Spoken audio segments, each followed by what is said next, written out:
Let me handle this. Detective Disorientated. Are you still wondering where you are? This is Martinez, in case you've forgotten. I advise you not to overstay your welcome. Her entire character has shifted.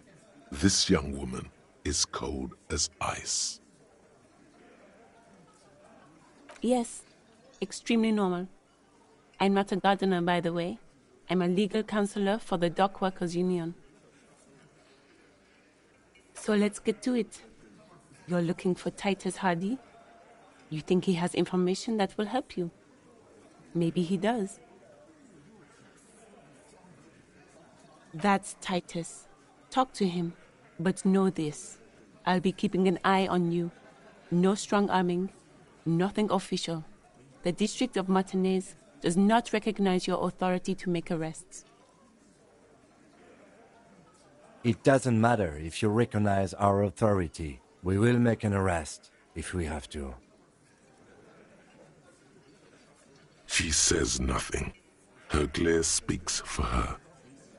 Like I already told you, I'm a legal counselor. Do you have hearing problems? What you want is of no significance, officer. Don't test your authority. In Martinez, you are no one. What are we going to do to you? The Union isn't going to do anything to you. It is not. Goddamn right it is. If anything, it is the RCM who do things to people. But we digress.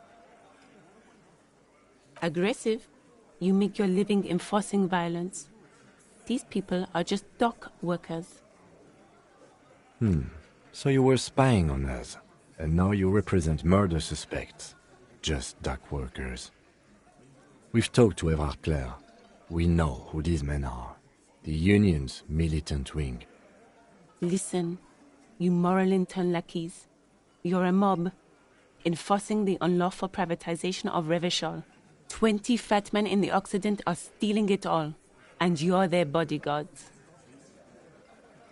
Fuck yeah. So ask what you came to ask, or get back to your commanders.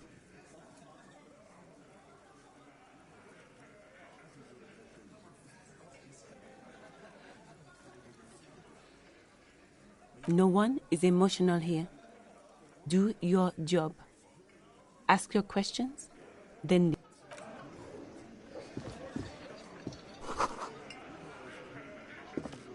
This is where you say your bit.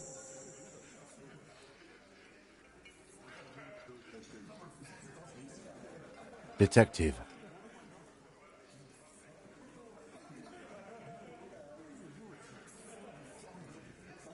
Hey, dipshit. You hard of hearing or something? The boss man's talking to you. Do not let their squeals disturb your serenity. These are but simple peasants, sire. What, is he fucking kidding? This guy high or something? Hey, asshole, up here. We're talking to you. We're looking for Titus Hardy. Wow.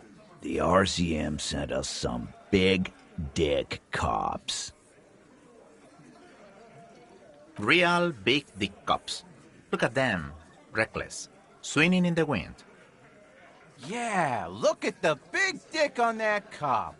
Can't tell a dick that big what to do.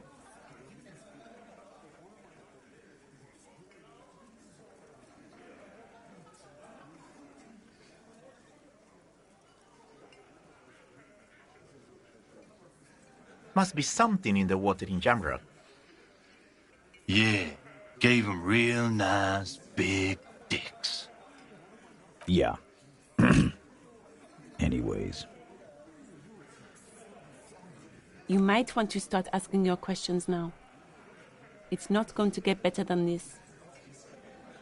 Do a head count first. Connect these men to the tracks you saw in the yard. Chances are they're going to match. Starting from the right. Boot size 44. Blonde man. In his 30s. overbearingly masculine. Sitting on his right, standard working boots, size 45 or 46, eldest in the room, probably mid-50s, smoker, quiet. Across, at the other table, hobnailed working boots, size 43, gang tattoos, Mesk or Sarah Mauritian, in his late 30s, early 40s. And then, standard working boot, steel reinforced toes, size 46, the big dick, wide at the shoulders and lean at the hips, rugby cap, fingerless gloves, and numerous scars, a little under 40. The emblem on his vest says Rowing Club. A little patch below it reads T. Hardy, Captain. In the far corner, standard working boot, steel reinforced toes, size 44, 40-something, non-alcoholic beverage in hand. You squint. Is that a plectrum? On his neck. Forget it. It's not important. Let's call this one the musician. Size 41, with the light step. Not a child, after all. An older man with a rat face, mean, watery eyes, and 2 front teeth missing.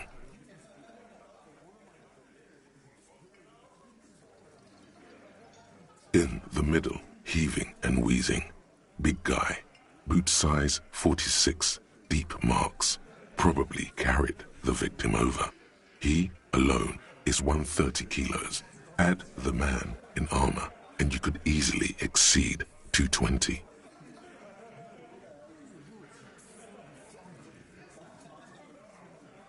In conclusion, these 7 are the actors on the crime scene. The footprints were theirs, but there's a discrepancy. Exactly the missing lady driver who was running the drug trade. Does it mean the Hardy Boys are involved in the drug trade as well? Maybe, but hey, you've stood there for about 4 seconds not saying anything. Now is a good time to hit them with questions. Where's the 8th Hardy? The fuck is with you, fella?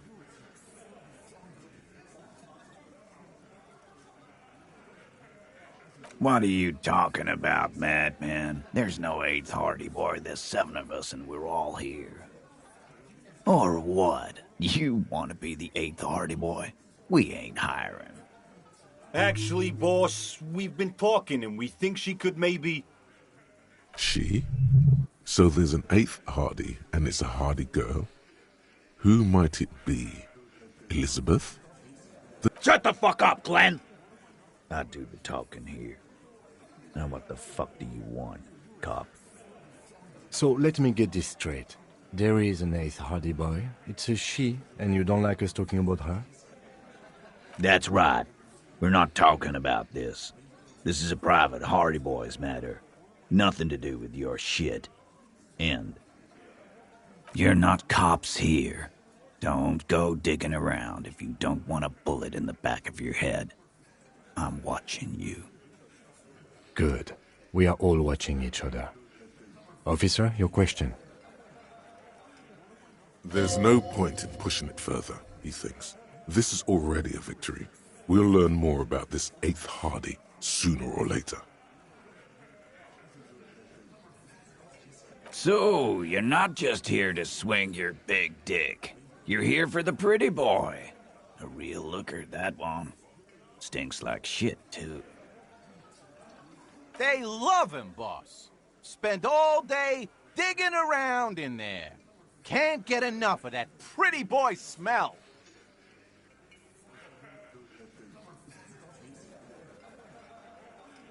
Funny.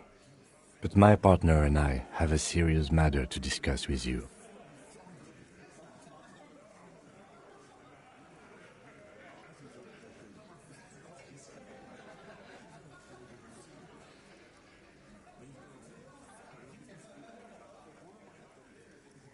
Everard? And what did he tell you? That we killed him? That we took a cargo belt from the harbor, went out back, and used it to hang him? Because we did. All of us together. I hope he told the story straight. I hope he told it well. Goddamn right. No. These 7 honest men have equally come forth. They told you what happened so that you don't waste any more of your time. Are you deaf? There will be no singling anyone out. You can't arrest a hardy boy without arresting all hardy boys. Do you think you could do that? Do you think you could arrest them all?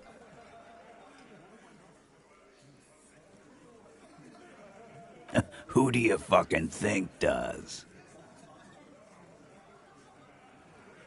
That's right, asshole. Titus Hardy runs the Hardy Boys. Ain't that so, fellas? I think you got your answer, Mr. Law. No, you did not get an answer. Titus does administrative work. He pushes paper, fills out forms. The others can't read. But on that night, they all acted as one man. You don't have to keep answering his question. I know, Lizzie. Relax. We killed him last Sunday night. Seemed like a good way to end the week. Known him? We don't associate with scum like that, asshole. Yeah! Who do you think we are? Quiet. He came around about 3 weeks ago when that Pines cow first sailed into town. Happy? By the Pines cow, you mean Joyce Messier, the representative for White Pines? The same company you are striking against? No. I mean the Pines cow. The stupid-ass cow they sent in to fuck us over. But why don't you ask her about the pretty boy? I'm sure she has interesting things to say when you ask her hard enough. That's enough insinuation for today, Titus. Why? 'Cause he was worthless mercenary scum. And he stepped out alive in my town. And he stepped out of line. What kind of mercenary? The kind that shows up when you start a strike. The experienced kind, too. Had Cohoy and Semenine written all over him. Ex-Oranese Special Forces. A live grenade. Right here in our bar. I can't prove it, but I know he was sent by the Wild Pines. They hire merc shit like that. Story of every strike from here to Samara. 'Cause one night, he walked straight up to the mic and said, I'm Oranese goddamn Special Forces, and I'm gonna fuck you all! Really? Yeah, really. Had a gin and tonic up there, sang some Oranese paratrooper song, and said he's gonna fuck everyone. We couldn't believe it either, but he fucking did. Right there. Like some kind of animal. Sire, the tale is true. Wrong. He harassed women, raped one, harassed workers, threatened to kill some as a warning. There's a slight unease in him, suddenly. He regrets mentioning the rape. To kill us all, if we don't open the gates, if we don't let the scabs in, if we don't bend over. That was before he started coming here. Yeah, he said it was his favorite joint now. Started coming here every night. Drinking, grabbing girls. Grabbed one of ours mid-karaoke, right there on the stage. He grabbed someone? Yeah. This girl's on the mic. A beautiful girl, young. Gets into the second verse of Lover Lake. The fucker grabs her legs, starts screaming. Show me your cunt! Why don't you show me your cunt? Then, he gets knocked on the head with a wine bottle, doesn't even fall down. What about him? We hanged him up by his neck until he got real still. Didn't they teach you anything at the cop school, idiot? The autopsy showed there were no ligature marks. His hands were not tied. Can you explain that? Look, I'm not gonna play 20 questions with you, capo. I'll say it again. We killed him. Yeah, I knocked him out. Came up behind him and clapped him in the back of the head. He went down like a sack of sand. That's right, lawman. And then we hanged the fuck. My fucking elbow, Copper. Samaran boxing style. Samaran boxing, or Sambo, is an eloquently violent set of one-on-one fighting moves, originating from the Samaran Isola. Sambo style implies stealth, cleverness, and cool. He may be lying, but he's good at it. No twitching, no rushing, no uncalled for details. Right fucking here. Eugene already told you that the fuck had started coming to our bar. Yeah, man, weren't you listening?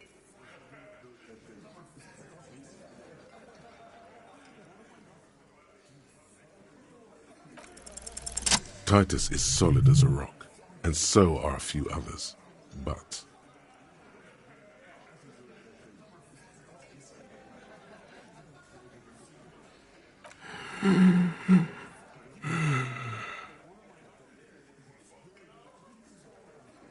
A single sentence would wear him out. He can't take the length of the questioning. Keep it going long enough, and he'll crack. Like what, Copper?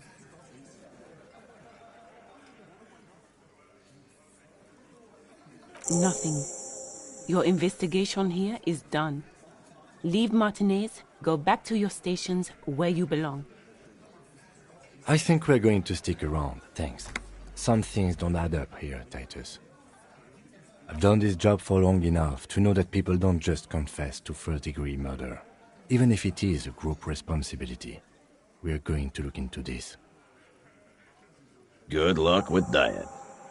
You've heard everything a rent-a-cop is gonna hear from us, real law officials. You're lucky you didn't get a beating. Oh, so you went and talked to my mommy, and now she's making me play with you. Is that it, lawman? And what's gonna happen if we don't?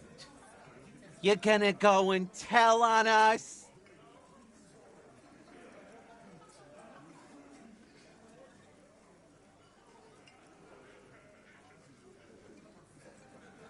I would, though. Typical Bino Claude. Always a tattletale. Everard sent word you two would be around again. That's the only reason I'm being so forthcoming with you. Don't wear it out. Like hell you have. There is no local drug trade.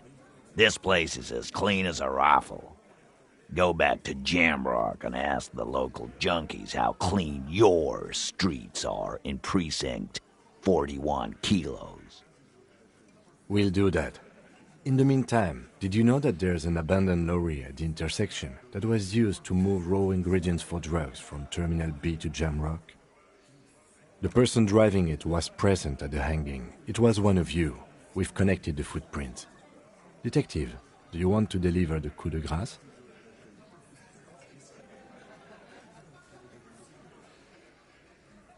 That's a mighty interesting theory. I guess that's what you would need to do, theoretically. A big, strong, state-run monopoly would outcompete the runts on the street. Yeah, man. Theoretically, that's what you would do. To get rid of the gangs, the dealers, even some of the junkies. You would need good, trustworthy people to take their place, of course. Hardy men to run such a monopoly. For the good of the community, of course.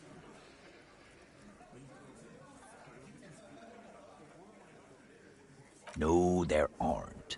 Some little shit and his dad are doing speed. Who fucking who? The stuff's probably from Jamrock. Whatever you've seen is peanuts. Look at the big picture, man. The place is a paradise. And all thanks to Hardy Boys. Theoretically, of course. We're just talking politics here. My answer to your drug accusation is, how dare you? Go fuck yourself. Not quite yet, Mr. Hardy. There were 8 sets of prints on the crime scene. There are only 7 Hardy Boys here. My answer is, fuck off. Mind your own business. There is no 8th Hardy. I run this goddamn scene. And here we go. Back to the usual. I know! Fatty walked on all 4s. He's so fucking fat he left 2 sets of footprints. Go fuck your mom, Dennis. That's more like it, boys. You heard him. It was Angus on all 4s. Anything else you need to know?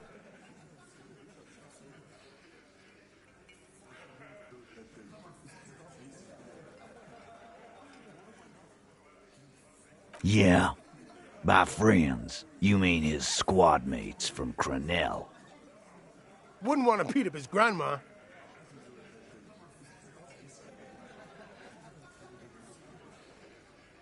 This is what happens if you take the law into your own hands.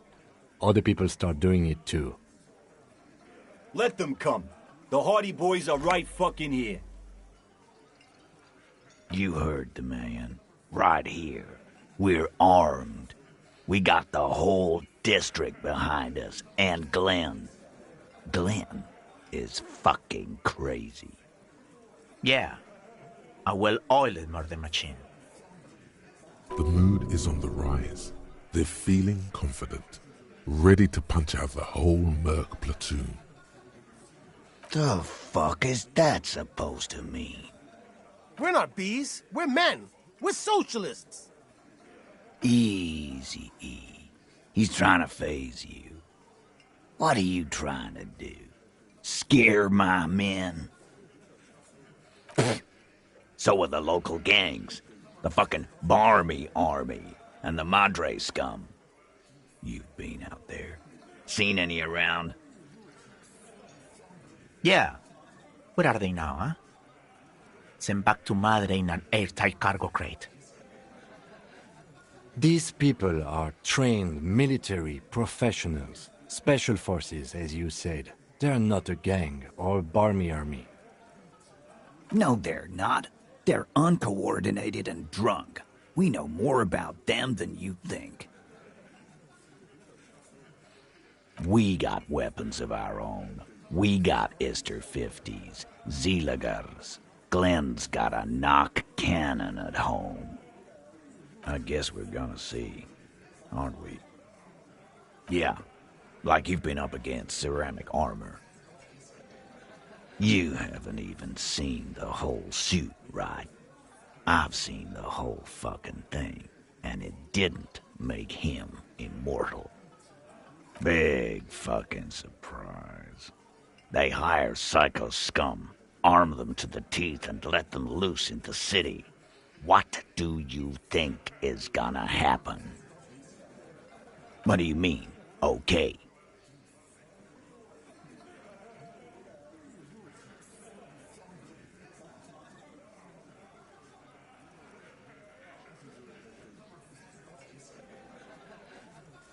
No, they won't. Get out of here with your negative energy. All he means is that the situation is serious. No wonder you cops get shot to shit every day. Can't go to war with an attitude like that.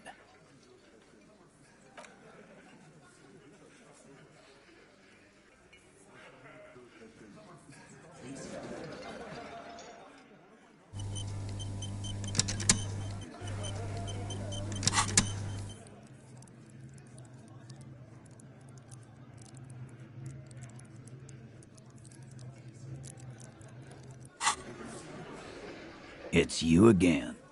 What is it?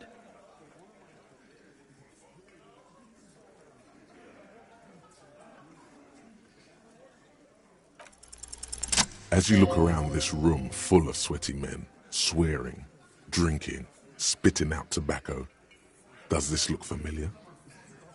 You believe the place was called Precinct 41.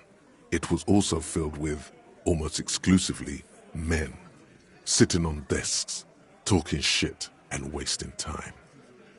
Huh? You got a problem with beer now? Not quite there yet. Push on.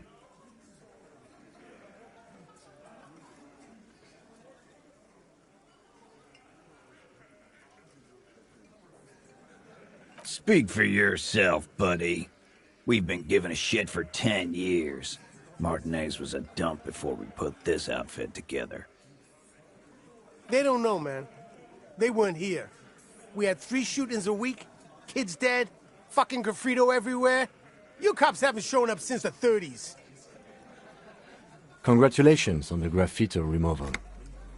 All I see is you sitting around talking about Monica's titties while there's a rape victim. So what? What do you want from me? We took care of that fuck. Don't let him drink that. One more push. Quick.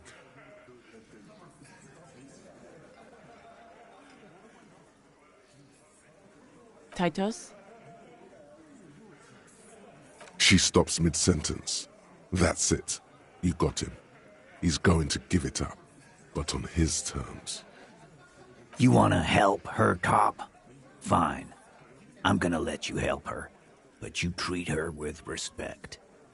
If you don't, if you question her, harass her, a freight train of pain, buddy. What is her name?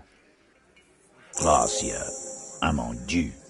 She's staying here at the Whirling in Rags, a real pretty one.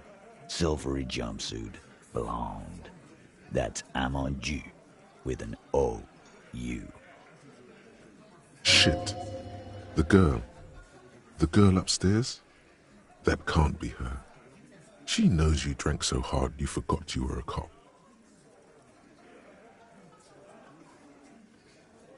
Sure, why not? You've probably seen her around.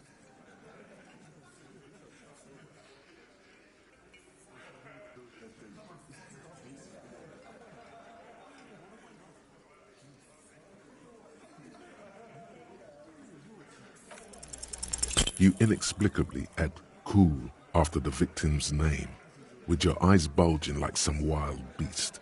Your fingers are fidgeting and sweat starts forming on your brow as Titus looks at you oddly. I don't understand what's so cool here. Nothing. We just have a few more questions. Then we'll be on our way.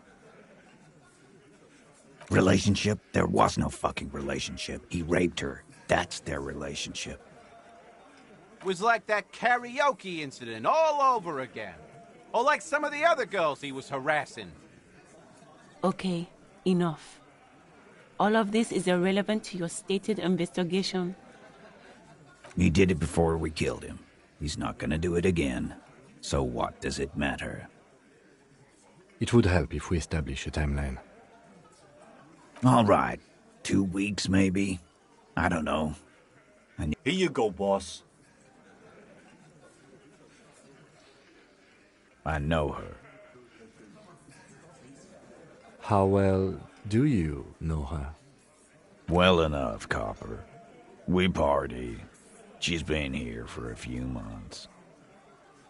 He tries to make it sound real casual, but the muscles on his neck tighten. You mean Revachol? Nah. Our Miss Aranye disco dancer is an immigrant, or a drifter of some sort, been staying over here over the winter. Don't you give her any more trouble. She's just had some bad luck, that's all. Shut up, Angie. She doesn't need your help. Titus gives them both a look. They fall silent. What's with all the silences? It's like these guys don't know how to feel about this. You should keep picking at it. And what was up with the partying she and Titus did? It sounded fun. What do you think I meant?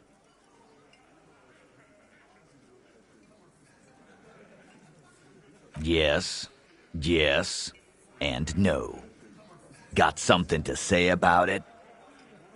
No, we just fucked. That's all. I'm not gonna give you any details if that's what you're after. So put your dick away. He really went out of his way to seem comfortable with this topic. That's all you're gonna get for now. He's doing a good job here. A commendable performance of, I don't give a shit.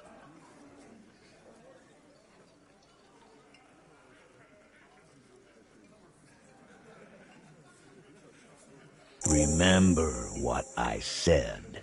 Freight train of pain.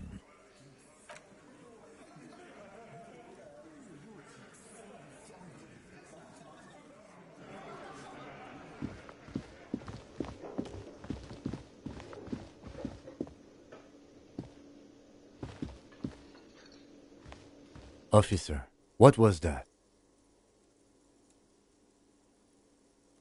Yes.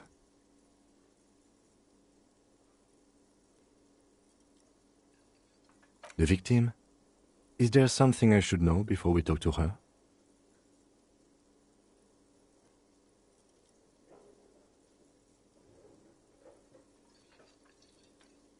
So she overheard you, or did you party together? So this is what it feels like to be interviewed. What if you do, but you just don't remember that you do? You'll get through it. Anything else? Understood. You were not in good shape on Monday. Okay, that's manageable. That's clearly your interrogation technique. Anything else? What you're saying is, you raped her? Ice is forming on the inside of your chest cavity. Cold sweat trickles down your neck. Then, don't ever say that again. What else? We'll be all right, officer. This is nothing. You feel fortified by his assurance.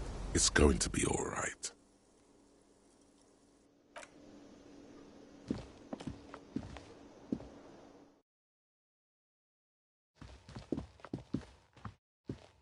The door is closed. Who is it? Tired. Controlled. This is the police. Can we come in? Come on up. The door is open.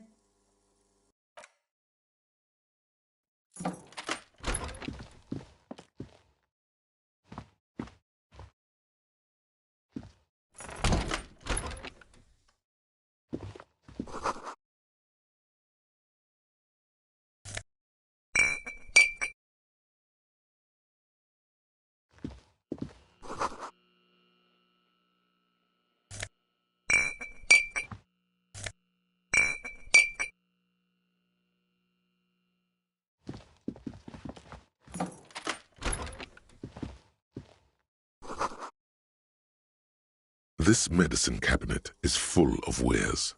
Sheets of pills, haphazardly stacked, one on top of the other. There's also a toothbrush somewhere in there. It's been used quite a lot. Pharmaceuticals line the shelves, sheet upon sheet of pill bottle next to pill bottle. Acetylic acid, APAP, eye drops, blood thinners. Anything of note? Pill bottles rattle like bones as you search the cabinet. Paracetamol, histoperidol, something in a foreign language you can't read. Behind them, an unusually shaped nasal spray. Its label reads, Nacra. Nacra? This is used to treat opioid overdoses. Always handy to have around. Interesting. That's used for diamorphine overdoses. Among some foreign, probably Messinian or Gotwaldian, marked red blister packs you find. What do you find? This is going to take a little know-how. A bright orange bottle with Preptide stamped on it, in sunny, happy letters. Jackpot, baby. That's the stuff you're looking for. Your palms begin to sweat just holding that little plastic container. It's speed, man. Just what you were looking for. They call it dextroamphetamine and talk about psychological disorders. But what we're seeing here is some scientifically advanced trucker speed. Preptide, a euphemism for pharmaceutical amphetamine. Prescription speed. The fuck are you waiting for? Let's get super fucking preppy.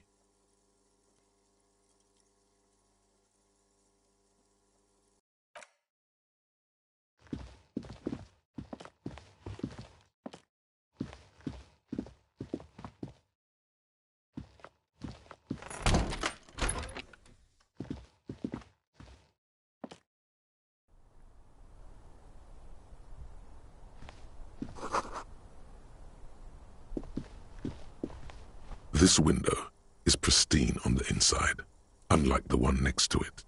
Light from the desk lamp reflects off the glass in an untarnished golden halo. Smooth as ice. There are spots of mud and rain on the outside, even smudges. But the surface of the window is clear from the inside. Note, following your lead, the lieutenant leans in closer to inspect the surface. Looks like it, yes.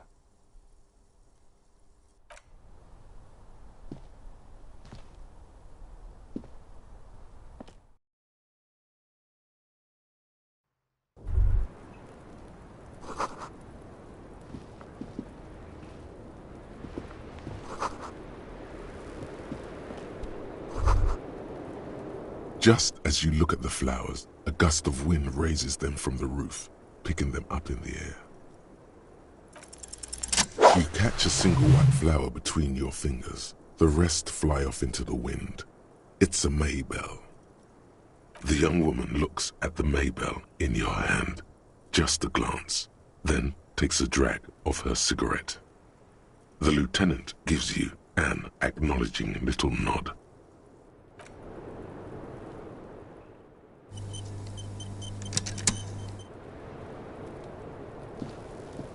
Welcome to the roof. Below her silvery jumpsuit, an athletic young body, built long and lean. I'm sorry for the mess down there. The cleaning lady hasn't come by in days.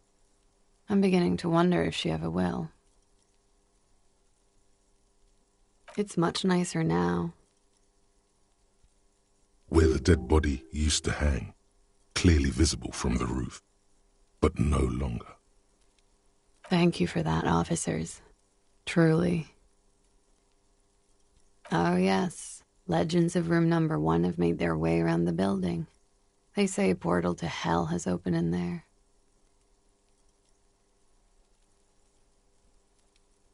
They also say that's why the cleaning lady quit. Because of the infernum. I'm Kim Kitsuragi. I'm a detective from Precinct 57. I believe you have already met my colleague from Precinct 41. Have I ever? This is the biggest fan of ostentatious orchestrations I have seen in my life. And I have seen a few. Oh yeah. Life gets hard, but we go on. The chorus of the 35 single, megaphoning the entire human race, instills you with the fuck it all swagger that prompts one to plow into grannies on your morning stroll.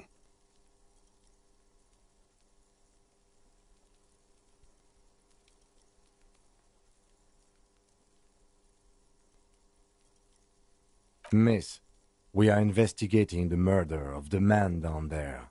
The people who put him there have asked us to talk to you. Huh. I see. Be careful. Ask something else first. When you go there, use words like, I hear you have been through something difficult. Clasier Amondu. Vredefort, Republic of Oranje. A bad memory, officer. Of lilacs and lightning.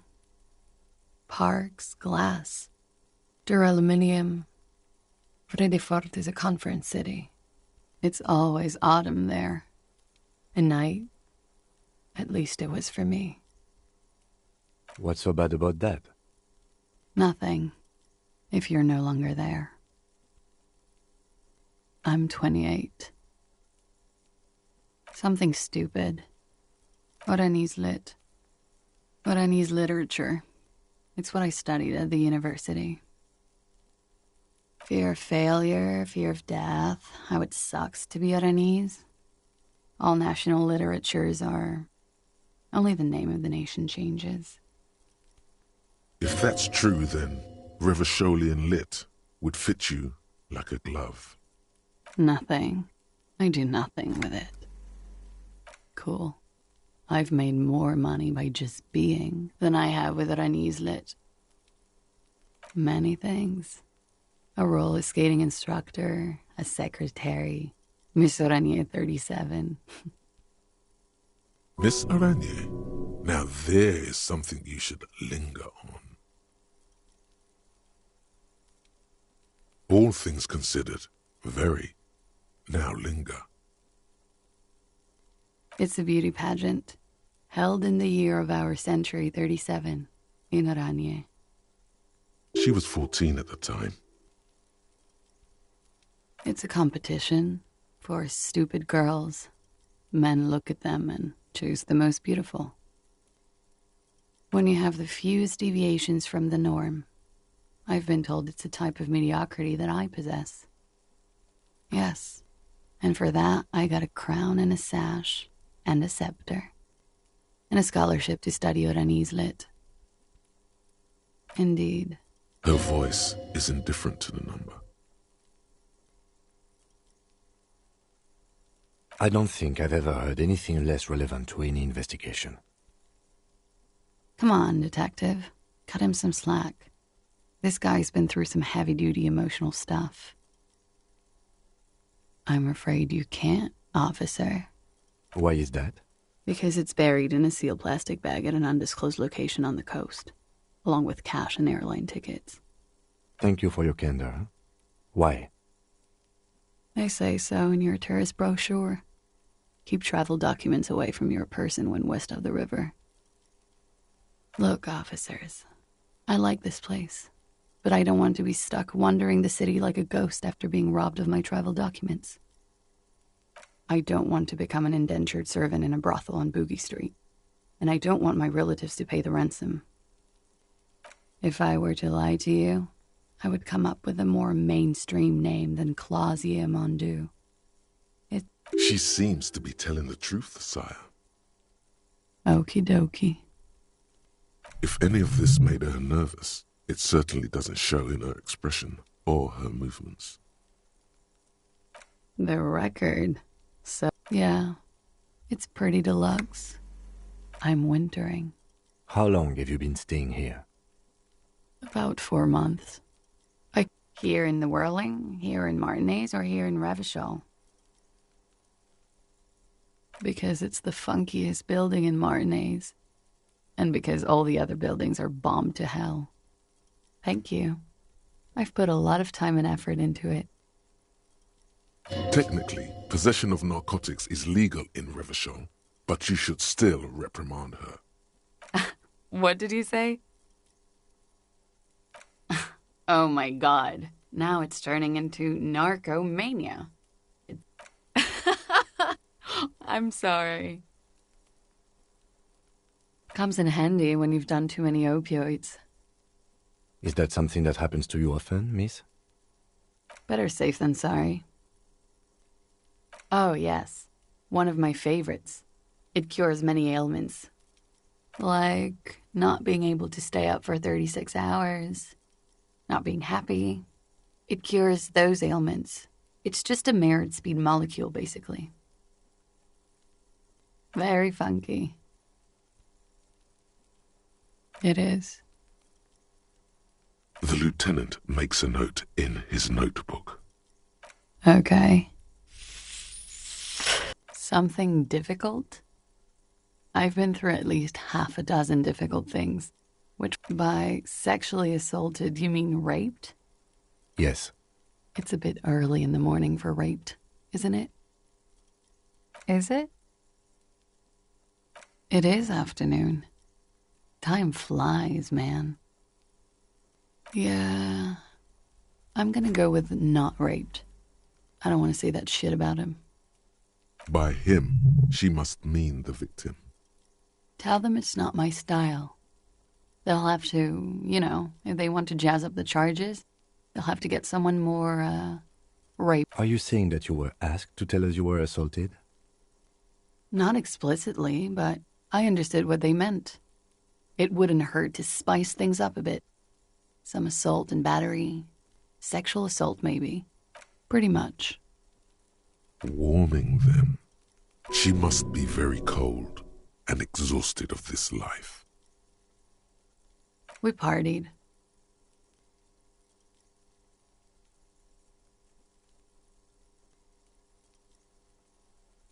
A lot of partying going on. From Titus? About her and Titus's relationship. That's where you heard it. We drank, sir. A lot. For weeks, basically. We had that effect on each other. We made each other drink harder. That's why I liked him. What else? Stimulants. Speed also has that effect, making you drink harder. And then drinking harder makes you do more speed. It's quite the combination. We also had sex.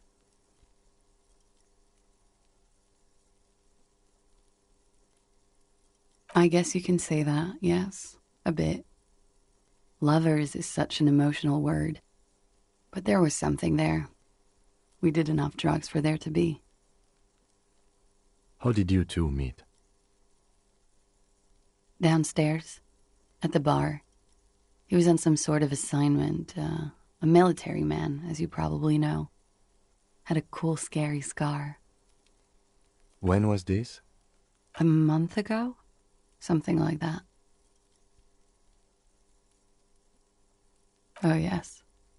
I've had a great view. From the roof, out of the bathroom window, in my dreams. A bitter cringe. It hurts. You look to the lieutenant. He takes a small step closer. You called us, the RCM. Yes. Jackpot. I made it. And I would appreciate it if you didn't tell everyone. In Martinez, they call it snitching. Reporting crimes is confidential in Revachol, miss. I didn't exactly disguise it. I just muffled the mic and nicked the landline a little. With nail clippers. And I diverted some radio fuzz into it. Into the cold wire. You were right to suspect there might be foul play involved with the broken phone line. Did I? Fuck. I didn't mean to. I had no idea what I was doing. I don't know, sir. It was stupid. I was drunk, too. I was probably afraid the union was listening in. Locals say they have ears in the wires. Thank you for making the call, miss. It was the right thing to do. I didn't want to, sir. But if I hadn't, he'd still be hanging there.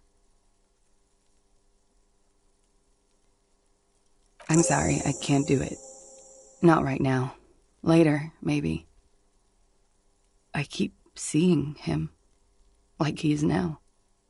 I can't talk about his... I don't know... hair.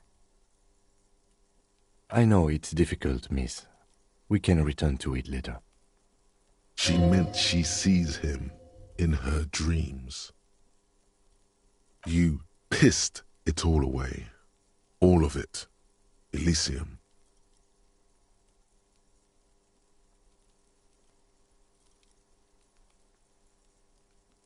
He had something to do with the strike. One has been roiling since I got here. Rotten timing. But... And his role in this strike was... what? I think he was in a security detail. He was ex-military, worked for Wild Pines, and against the Union.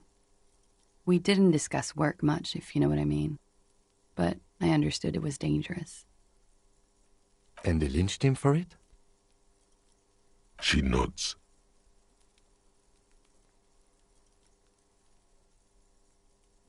They're frequent guests downstairs. They have a booth for Union members. They're probably down there now. Over drinks. It's been a long, boring winter. A little, yeah. Like you partied with the deceased? No, not as hard. I'm sorry to have to ask this, but have you had a physical relationship with any of the Hardy Boys? I have. Which ones, sir? I don't remember precisely. Titus, obviously. She breathes a silvery sigh of relief and weariness. Should we head by downstairs, officer? We may have things to discuss there. You made the right call there. I'm talking about your zero-tolerance policy. Yes, you're pure, unravaged by narco. Of course not. You've always been anti-narco militant material. You kept her off a dark course with that interjection. Are you ready to save lives? That's good to hear.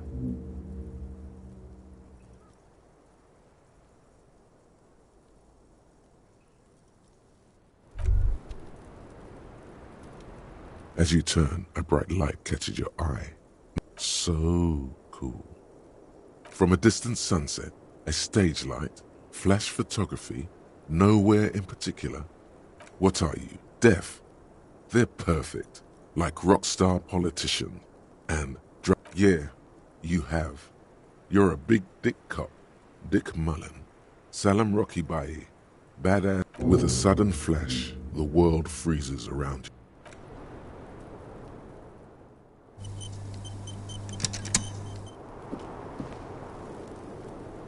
The same small, heavy door. No lock in sight. It's barred from the inside. I don't know.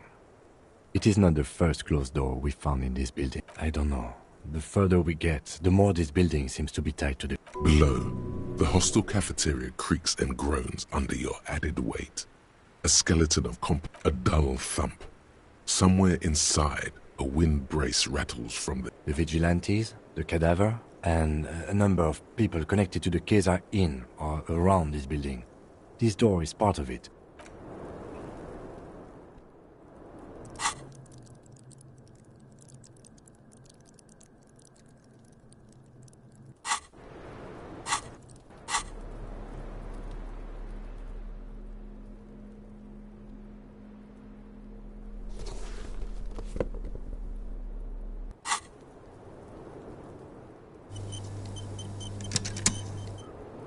The same small, heavy door. No lock in sight.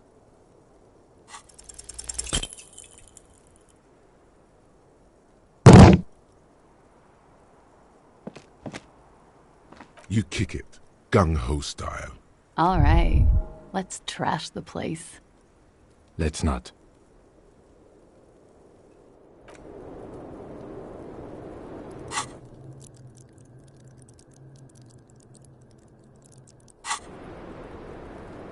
The same small, heavy door.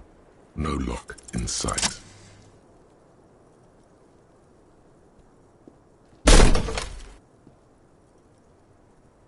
This time, something cracks inside.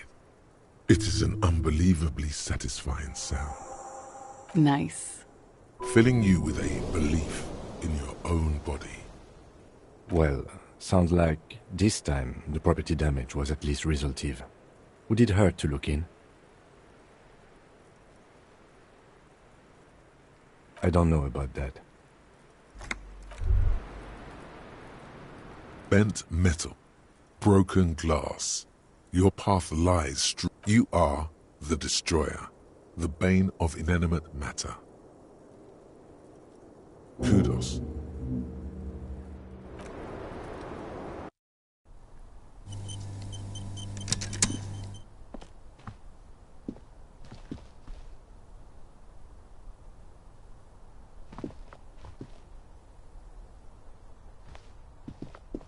Looks like we have more to discuss with those so-called Hardy Boys. Half their reasoning just went out the window. Nothing will make them respect the RCM, but it will disrupt the game they prepared for us. We just stripped off one layer of whatever it is. Her decision to not corroborate their story was definitely not part of the plan. What else could she have done? Lie? She saw there was no way to lie and get away with it. If not you, then me. It was a smart move from her. You think so? She seemed forthcoming. Unusually so. Being forthcoming about some things is a good way to obscure other things. The best liars are always forthcoming. Anyway, we should move. I suspect our investigation will bring us back here soon enough. You clearly see footprints in the downy carpet of dust covering the work. Jackpot. These, unlike everything else here, are new. 3 weeks maximum from the dust coverage. This isn't bad at all. It was a good idea to see where that door leads. Commendable work bringing us to this place. It means someone snuck through what seems like a secret route, behind our rape victim's room, in the recent weeks. This may... Large prints, most likely made by boots.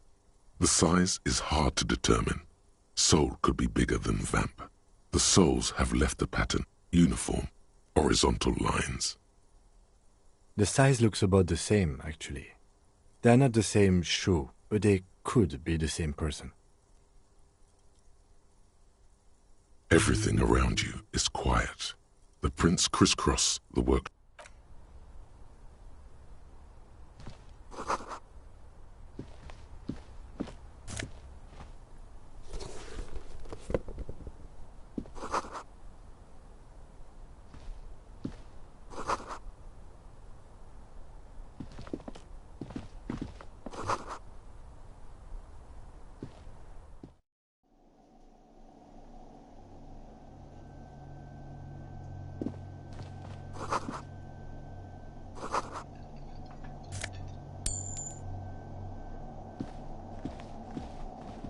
Over there, in the corner. Not just any pinball machine. This is the pinnacle of pinball. The pinball machine. Gordy's Goats, a classic. A little. Ah, great. Cornelius Gordy and the Mountain get the game on, Fingerboy. Those flippers are ready. Above the painting of a mustached man climbing the theme of the game is to explore the peak of the mountain. Areas around the playfield represent. It takes a while to get into a rhythm, but pretty go, Fingerboy. I feel sorry for the goats. If they only knew the kind of guy old Cornelius really was. The kind of a guy who uses the word savage, an avid huntsman too. He was often photographed in his dining hall, surrounded by wall-mounted hunting trophies. He also hit his wife and kids. But you seem to be having fun.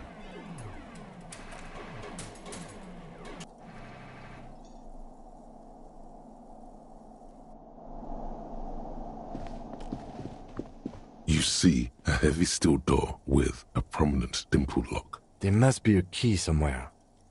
Probably somewhere in the whirling. It's not too important. We can...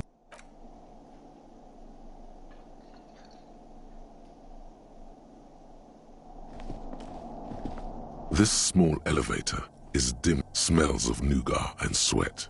Your head brush. There are large rectangular buttons. Monter, descend. A small steel plaque reads Halter 800. Halter. Seems so, although it's pretty...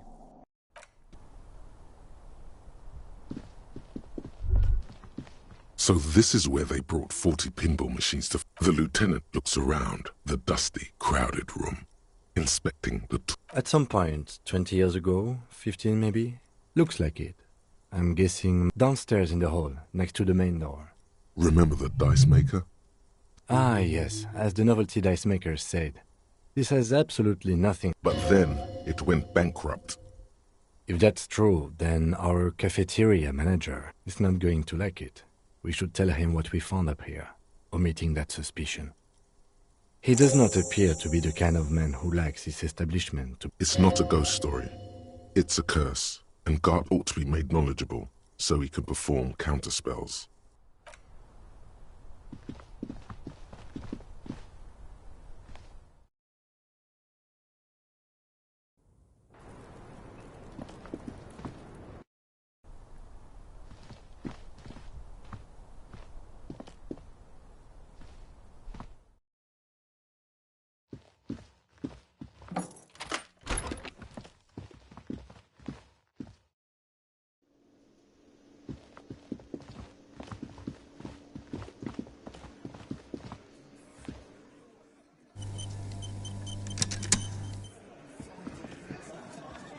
It's you again. What is it?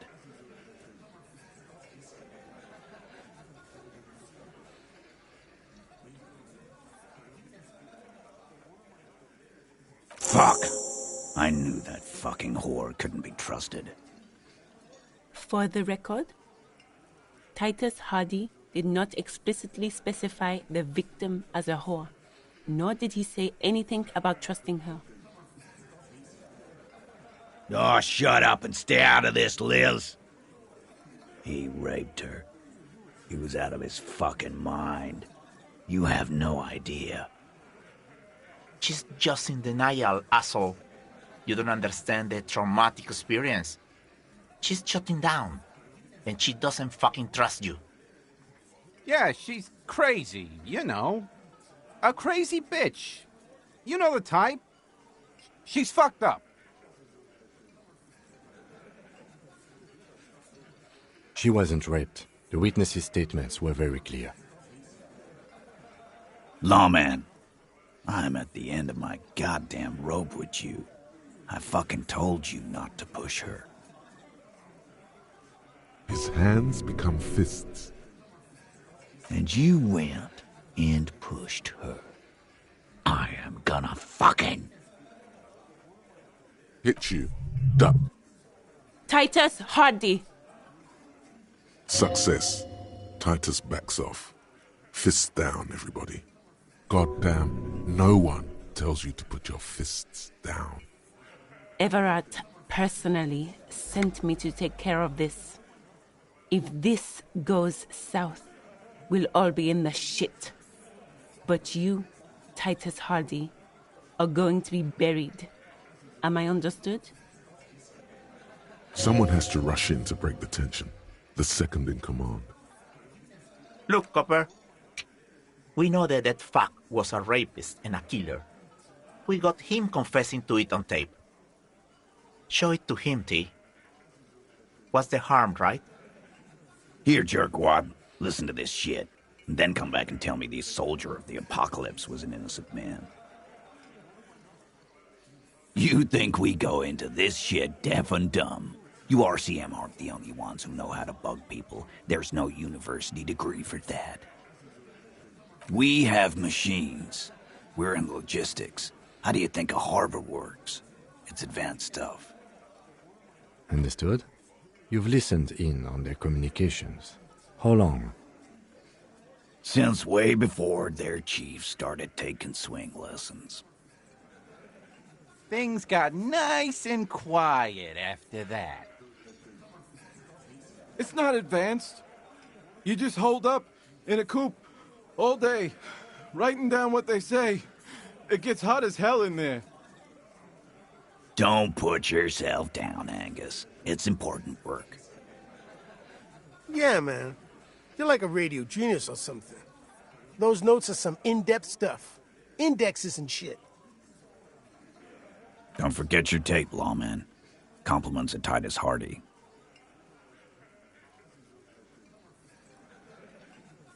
You do that. Oh, and keep it. Maybe you'll need a reminder of human ugliness someday.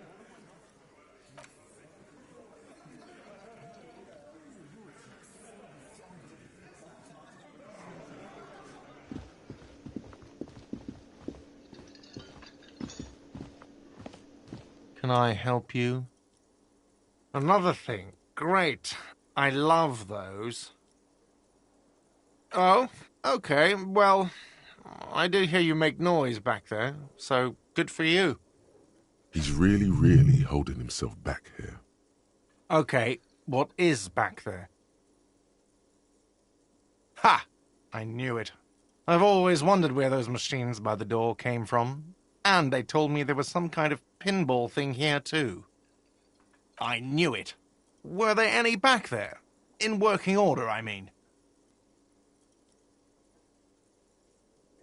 No, I was just wondering if you found pinball machines there. No, but we could diversify the entertainment options, seeing as you've opened the door back there. It wouldn't hurt to get a little life in here, other than the hellish karaoke machine. That one's always causing trouble. Sounds like he cares about the place. He's not going to be overjoyed to hear that it's part of the doomed commercial area. He should still know. You have to be forewarned about these things. Yes?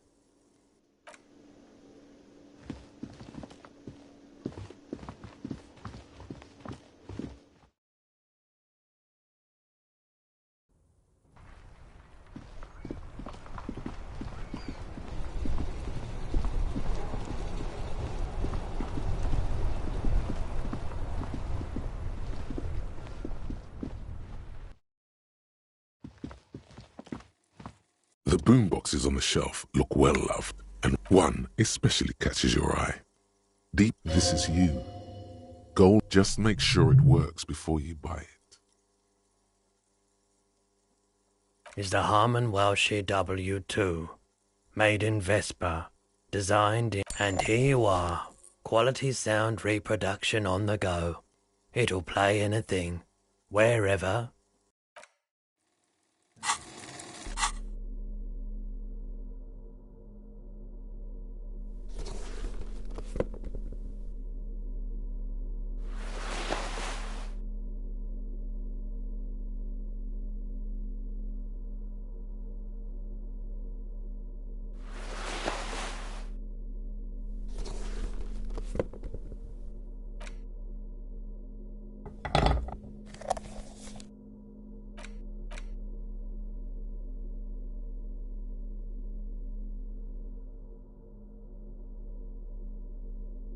The worn map features the patchwork grid of the street. Your finger moves through the... Finally, coming... For a more detailed view of the map, go to...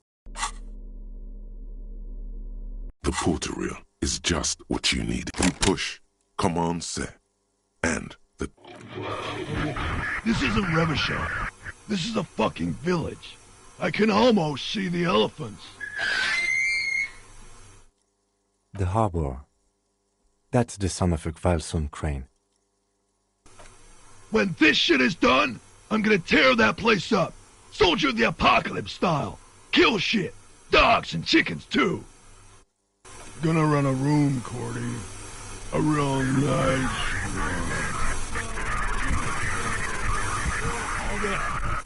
one. I'll fucking do them all in. Rape that disco cunt on the counter. You know, the dance a whore up Never did get that taste out of my mouth. The lieutenant presses the button marked Arrête. It seemed authentic enough. Probably recorded off the shortwave, then edited to seem more incriminating. He sounded like he was on patrol around the harbor walls. Still. There's more going on here than we know. Corty could be short for Cortenard, one of the other mercenaries, the one he was talking to. Probably the mountain at the harbor gate. A village on the Samaran Isola, in South Safre. Grad committed war. Who knows? Maybe the tattoos would have an answer. We would need to know the story of this man. I think we've got a few more questions for class here, don't you? This seems to contradict her. As you take out the tape, the boombox tunes itself back.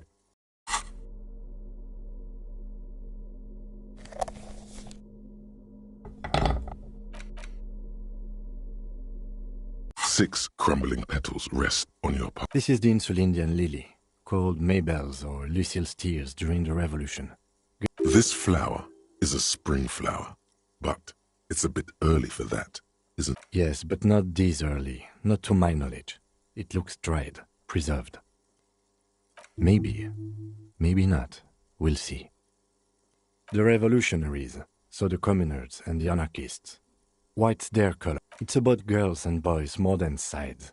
Girls sending off boys who are going to their deaths, then also dying themselves. The petals feel dry and fragile in your hand. Water flows under the channel bridge. Dark water. Inland, above the Martinez distributary, the wrinkled fingers of an old man crush flower petals. The note is written with a blue pencil. Does it say anything interesting? This is tangential at best, but the lieutenant's detective instinct. Someone has scribbled, S. I can't believe the off-site copy is still here. The illiterate ginger kid keeps stealing stuff from. You'll find the filament memory with the off-site copy in the frozen ice cream maker. Please take it home, ASAP. It's important. Looks like someone from that radio game company upstairs. I'm a little surprised. That's a plausible hypothesis. It belongs inside a radio computer. It's like the production schedule you found. Oh, really? You don't have a... Oh, I'm sure that child would love to get his hands on it. I don't know. Didn't you see one right next to the breakable? Crinkled chewing gum. You feel compelled to point out that there's nothing fruit. Good question. There is no answer or secret phrase written on the drawn by regret. Can a used wrapper shrug? You carefully fold. You take the legal documents out of the envelope. The youth center cuts into the ocean. It's going to be awfully close to the already. This is either an ominous... I'm no property lawyer, but it looks fine. I like the print size. Then the youth center cuts into the ocean like the bow of some great... There is no loophole. The simple truth is that once the construction starts, it'll probably take a few months, a year maybe, for... I should have seen it. Everard probably has eyes on us, but we could try to get other people to sign this instead of those listed. Or you could... However, we'll need access to the coast before we do anything. The front of this quarterly journal because Friesel was incompetent, foolish. To your disappointment, there aren't any no advertisements, you notice. After rifling the pages, the magazine is divided into several. Comrade, as you know, but like the structures of perhaps they've overestimated. So please, if you value our radical Mazovian perspective on contemporary, you flip back to the front of the magazine. This section includes, you also skip over an art. Face it, you really aren't into. You flip back to the front of the magazine. It takes a moment, but as you leaf through this, the main feature though is a long essay. This so-called artist spotlight, that certainly sounds like. The actual article is if you don't follow it, you only ever hear about the ludicrous sponsorships. You flip back to the front of.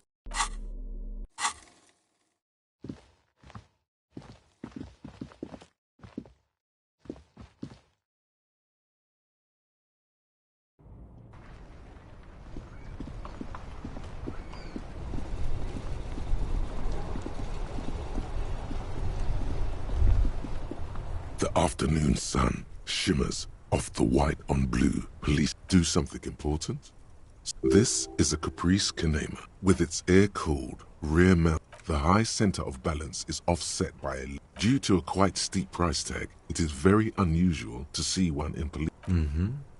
You want to take a closer look? 130. I reckon that's a 7-liter V12 there. 7.2. Supercharged. Yes, an extraordinary machine. It's nice and all, but why so modest? Put some zing into it. Helium headlights would improve the range. It's a bit girly right now. Fit it with some proper off-road components. Actually, I have a pair at home. Just haven't gotten around to fitting them yet. I need to lay some wiring for the ballast first. Maybe. Yes, definitely maybe.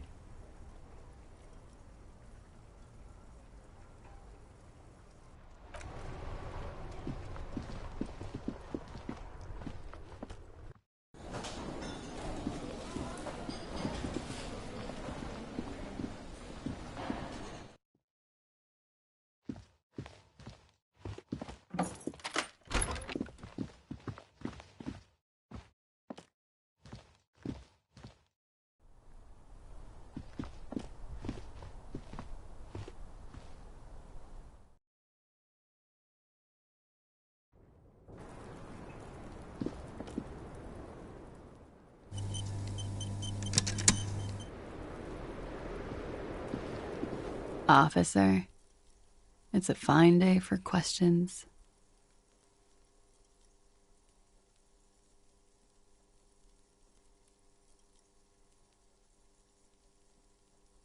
She puts her coffee cup down with a soft ring as the porcelain meets the metal table. Did he? I never said he was a good man, or that he had good intentions. Only that he was never bad to me. Where did they get this recording exactly? It's intercepted radio chatter of the deceased, recorded via a de-encryption station. It's authentic enough. Does he say he's gonna do it Soldier of the Apocalypse style? Yeah. That was practically his pickup line.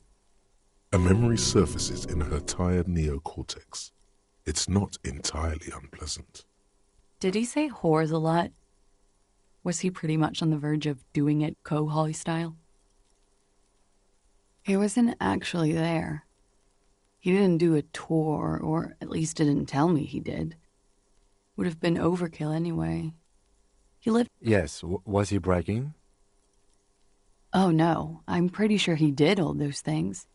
Then integrated them into his idea of normalcy. To keep on living. Until they just... sort of...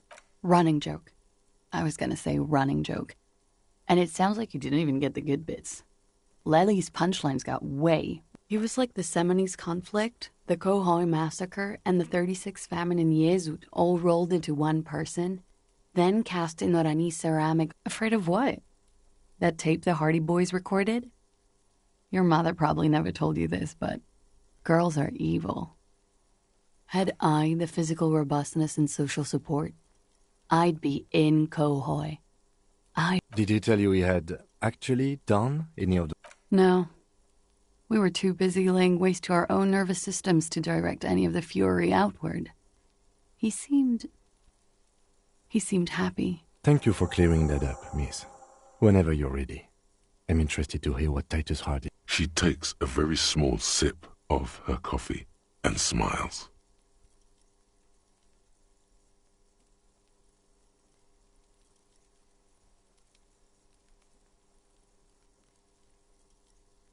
Like, for example, his name? Actually, officer, I didn't know his name. I just called him Lely. A nickname? I guess. He came from Lelystad. It's short for that.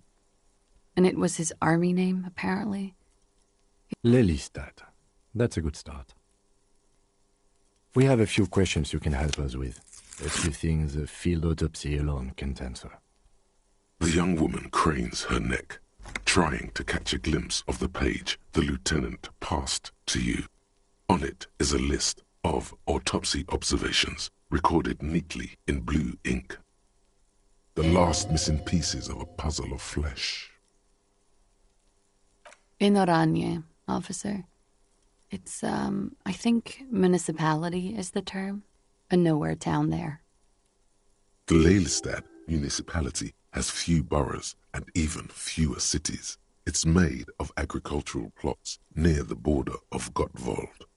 Executive summary: cows, silos, and wheat. You were almost right, officer. That means his race was occidental, not mondial. I'll update the form. Yes, We were compatriots. Did that bring you together? No. He was too old for that.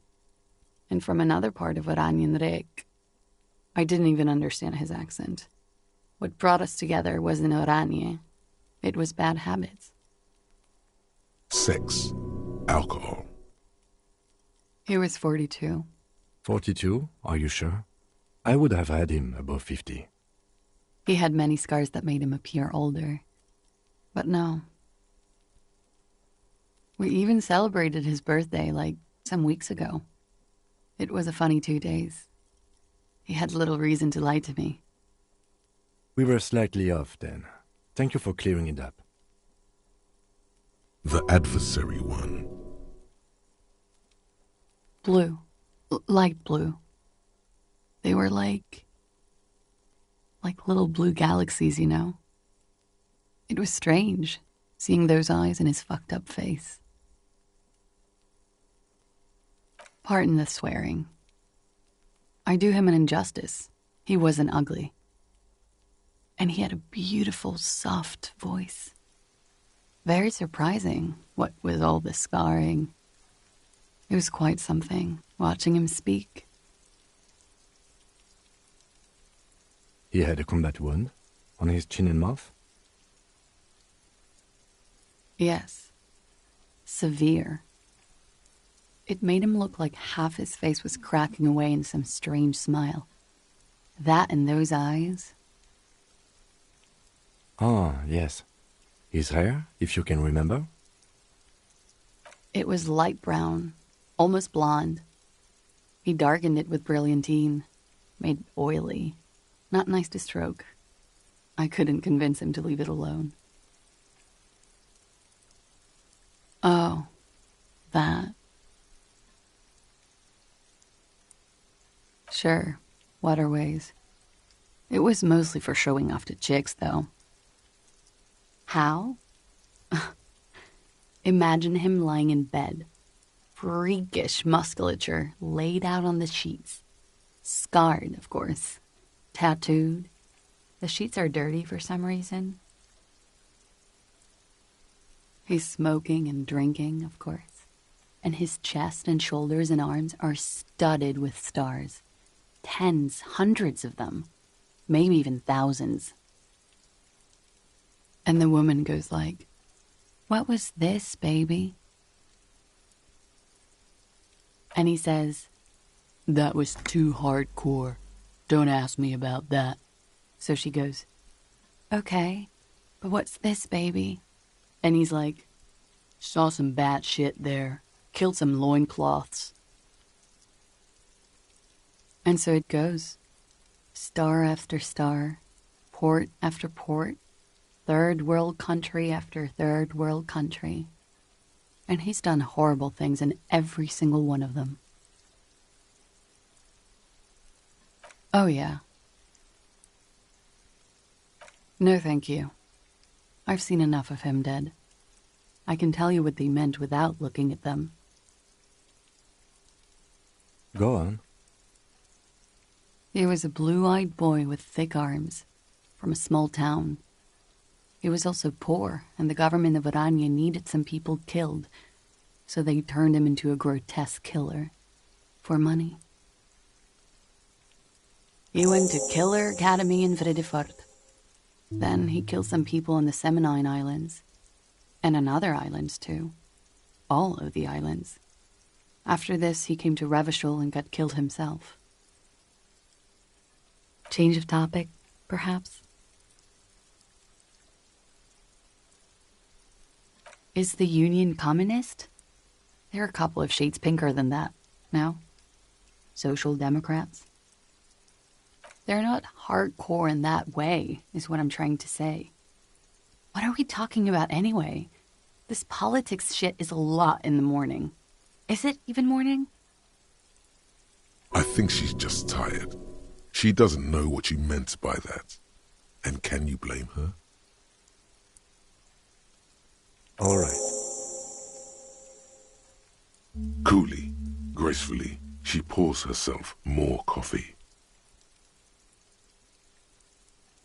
She looks at the dried petals in your palm, then lightly touches one with her fingernail. Pretty. Looks like a dried maybell. Is that the one you caught? Sambo style? Why was there a flower on the roof? I don't know, officer. Because of the wind? Why not? I'll be here until 11 p.m., drinking coffee, most likely. Wait, stop. That man, bloated beyond all recognition, was 42? Below the damage, the weeks of decomposition, all the swollen indignity of mortality. He was 42 years old? How old are you? That's where this is going. 45,000 liters of raw alcohol has left its disfigurements. What lies beneath, you wonder? You could ask either one of them. Yes?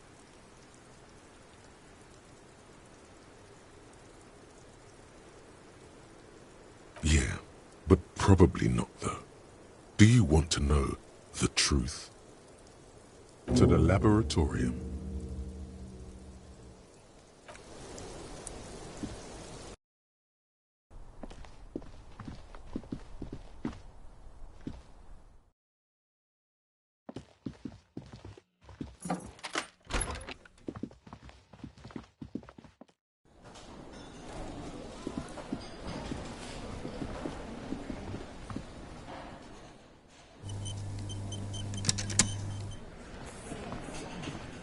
It's you again. What is it?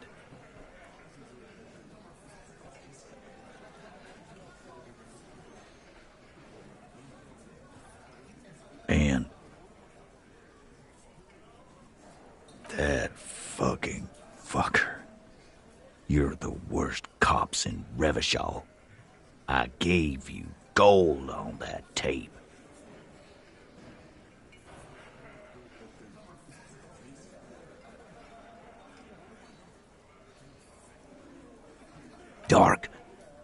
Dark is when you start a goddamn death rock band.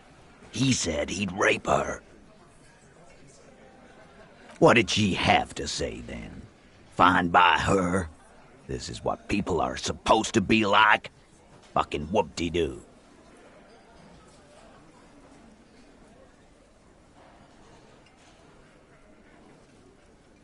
Yes. In fact, I think she thought it was a little funny. Funny? No good goddamn psycho whore. Alright. All fucking righty then. I guess it's good then. That fucking... Please try to control yourself in the presence of visitors, Titus. This is just perfect. Just fucking perfect. Any thoughts on this, lawmen? Women are crazy. Irrational. That's what you're thinking, right? Also, your fists are itching for a bump.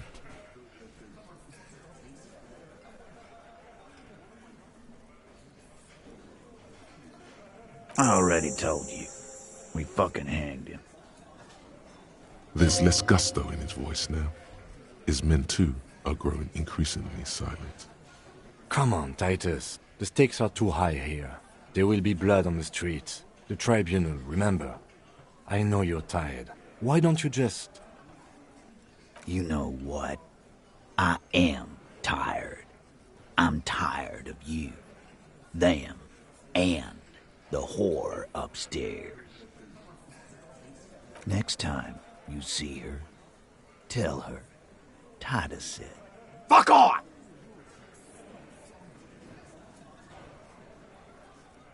That lying, scamming. We're done.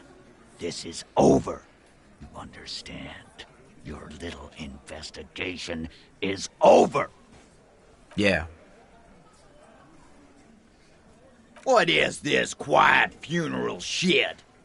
All we need is some beers in us.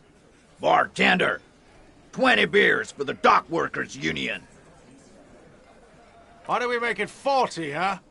Why do we make it 100 beers? You're not loud enough. 100 beers? Now we're talking. Hoppity hop over here, cafeteria manager. The window might be closing. The more beers they get in them, the less cooperative they will be.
All around you, rain falls on the great city of Rivershore.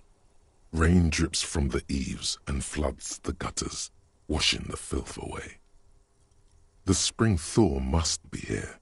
The snow is melting. Looking up at the sky, cold water dripping from your hat. Grey sky like great battleships, clouds colliding with one another. Rain falls down on the world. Humid, your coat shields you from the rain while the city shivers. Sheets of rain over the ruins of a half-sunken sea fort crumble on an inlet. The skyscrapers of La Delta. Will you ever go there?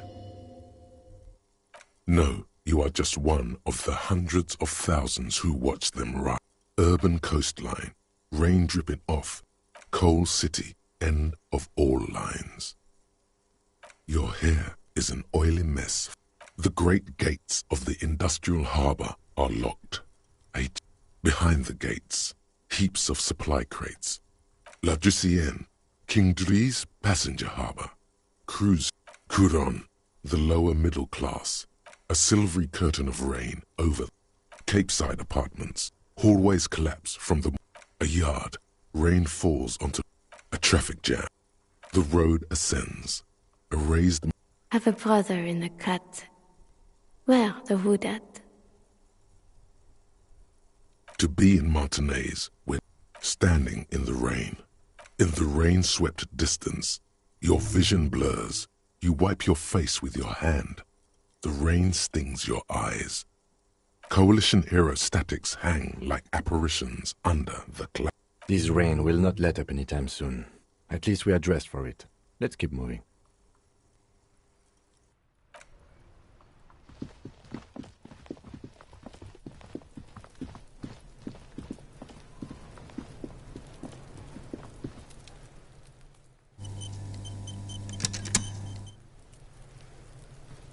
Fuck does Kuno care?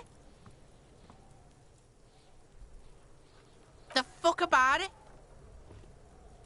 You're testing. Get lost! Yeah? The kingdom of Kuno? The fuck? Yeah, whatever. Kuno doesn't give a The fuck do you want with it? Good call, Pigmeister. Don't come and talk to Kuno. Kuno doesn't fucking.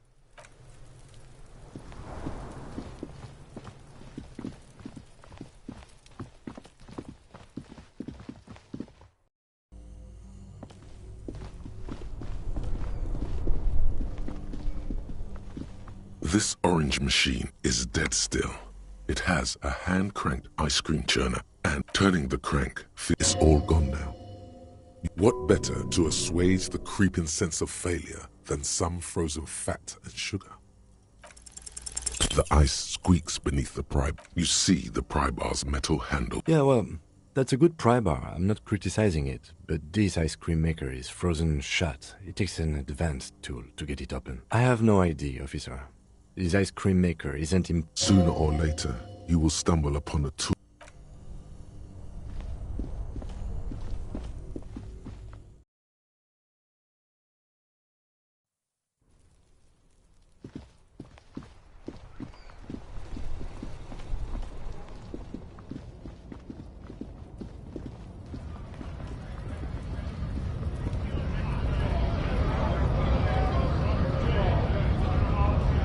Right to work! Right to work!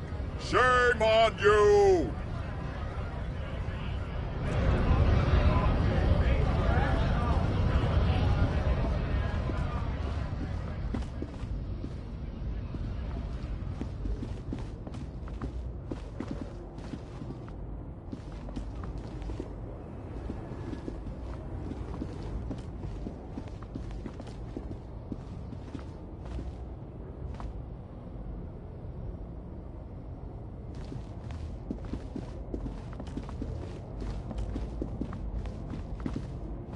An old monument stands.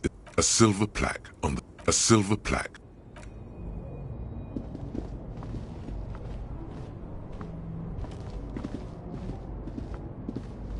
This found, the smell of cigarettes and perfume welcomes you. That you close the...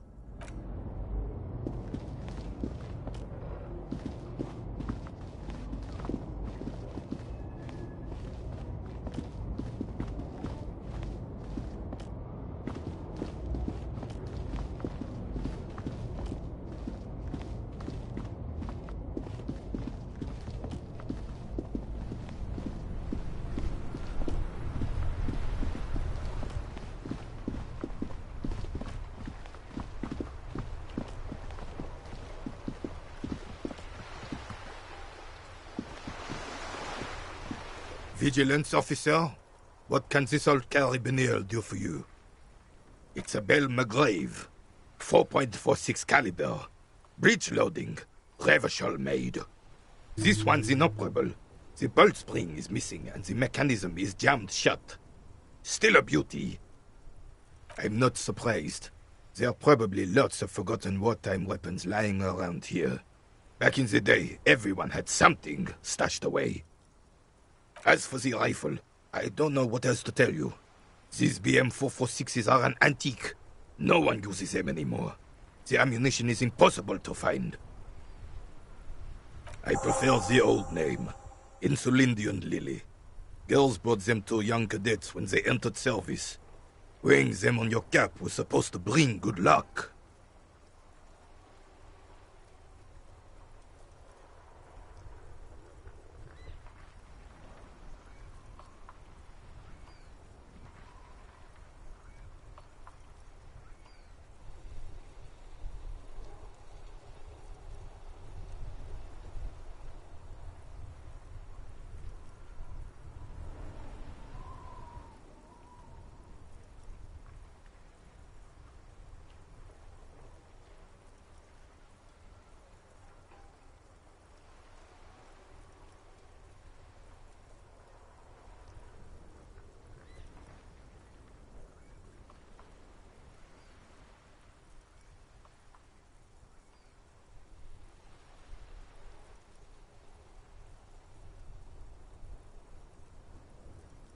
It used to be. But the communards were fond of them too. Call them revolutionary flowers. Bells of the revolution. You know what? No. They brought me misery, false hope, and disappointment. The revolutionaries sullied them. But it wasn't the revolutionaries that sullied the ID for you, was it?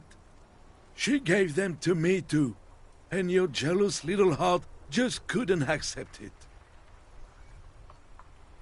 Enough!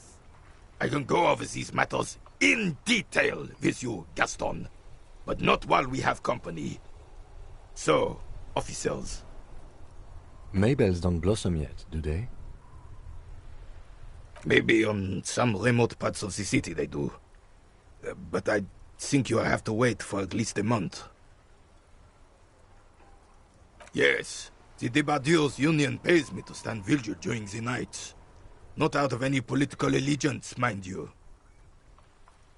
I'm an old man. Don't sleep more than a few hours every night anyway, and money is tight. Yes, it does. Unfortunately, I wasn't working that night. Been on a 2-week leave since last Monday. It's a private matter. Nothing to do with your investigation.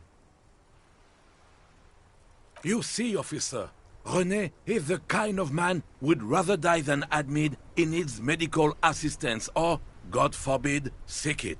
A real man's man is just gonna ride it out. I'm fine, goddammit. Mind your own business. No one. The boss has been unmanned since last Monday. There's no other guard. It's just me.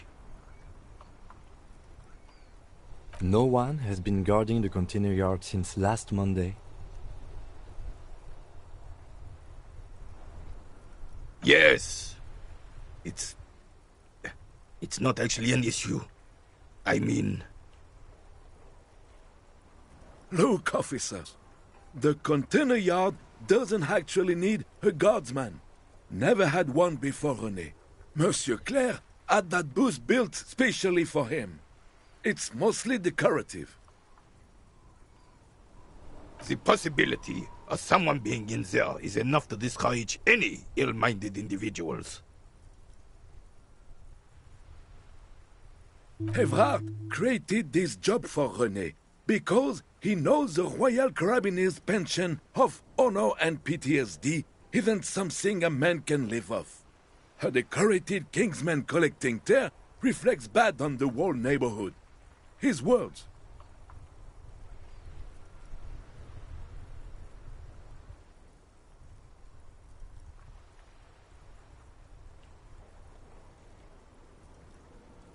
Look, officer, can we conclude the topic of my guard booth now?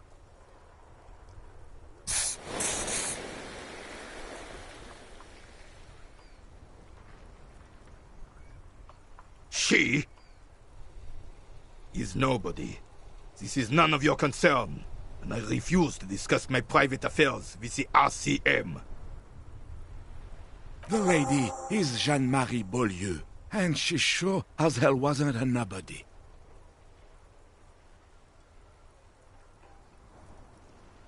Yes, like I said, I would be up anyway, so might as well keep an eye out. It keeps my senses sharp. Ah, yes! King Philip III, on his steed. A reminder of what Revachol once was. Oh, absolutely. At the mercy of a cocaine-snorting tyrant who emptied the treasury so he could sleep on a bed of gold. A superpower, feared and respected. A testament to what this country can be under the leadership of a true king. Someone who knows how to rule. Decisively, without fear of offending the sensibilities of the frail and weak-minded among his subjects. This is something the insurgents never understood.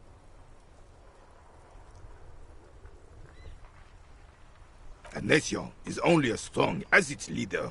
That's why it was such madness to try to...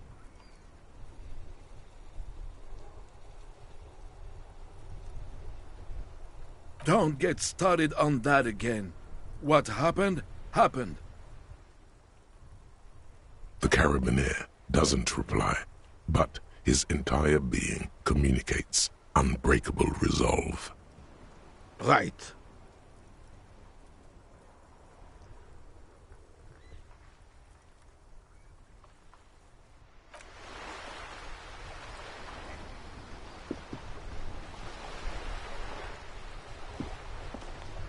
Officer, the mere sight of police in Martinez makes me feel safer already.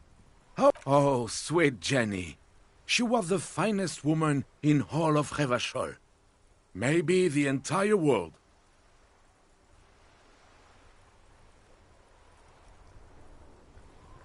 Do not defile her memory, Gaston. Let her rest in peace. His tone lacks its usual intensity, like he doesn't feel he has the right to speak on the matter. We knew her, all right. Lived on the same street our entire lives, just 2 houses apart. The 3 of us have been best friends since we were 4. She was René's first girl, back when the prick was 16. They were courting till he decided he'd rather die for some great ideal than just be happy. And then you stole her from me.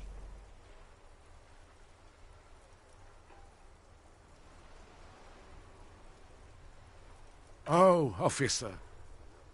It already got ugly nearly 80 years ago when the 3 of us were just learning to walk and talk. You stole her from me. Well, technically, you stole her from me, because we'd been pretty close ever since you two had that falling out over the ink you spilled over her pretty yellow dress. We were just boys then. This was different. You... No point starting this all over again. For the 1000th and the first time. Especially when we have company. She died of pneumonia 2 winters ago. It was a quiet passage, peaceful. René and I were both by her bedside when she... died. No use sugarcoating it. Won't bring her back, will it now? Departed. Until the very end she couldn't decide between us. The most indecisive woman I've ever met. She could never make up her mind about anything. What to have for breakfast, favorite color, or which one of us to marry.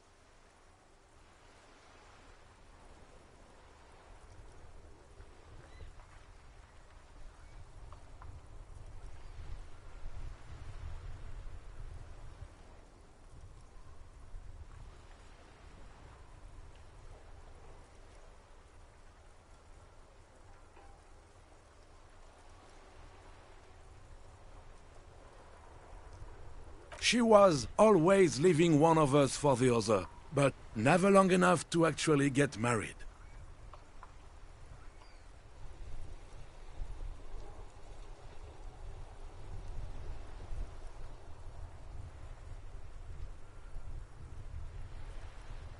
Heck, technically, we're both still engaged to her. You always confused her. Couldn't let us be happy. Seduced her with your fancy words and pastries.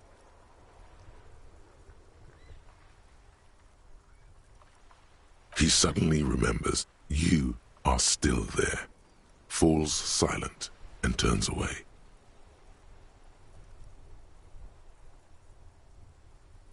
Of course, officer.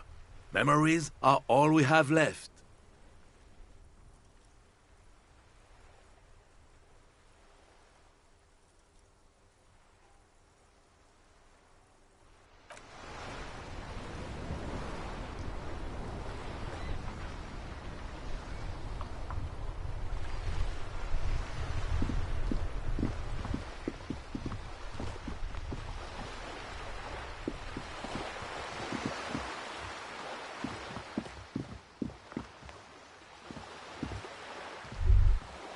She's still browsing books. I know you are. Everyone can see that. The rectangles. Mm-hmm. What with? Help her by carrying things? Maybe she needs a weightlifter. Maybe her hands move over the book covers.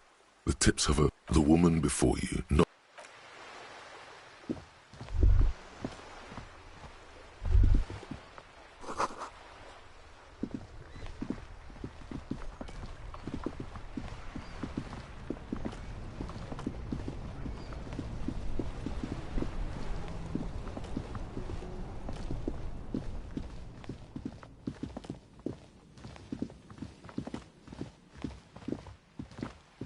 A rusting control panel. This panel, usually, you pull the lever all the way. Nothing happens.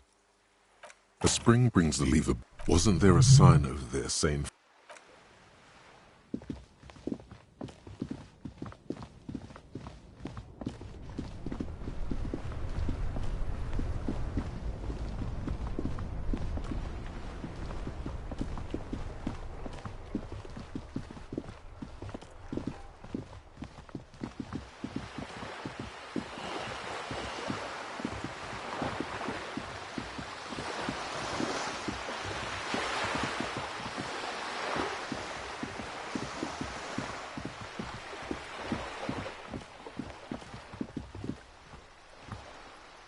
Hello again, officers.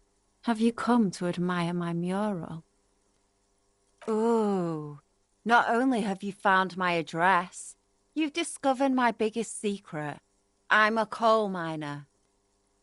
Yes, I keep hoping a shaft will collapse on me, but somehow it never happens. Does anyone in a city like this? It doesn't have to do anything at all. Nothing does. Like me. Right now, I'm doing nothing at all. Shoot, Piggy. It's what you do, isn't it? What do I care about some fucking tin eggshells? Ugh, alright. Sad Piggy. I'll give you this one. I saw a little girl in the fishing village running around with military-grade handwear. Looked cute as hell.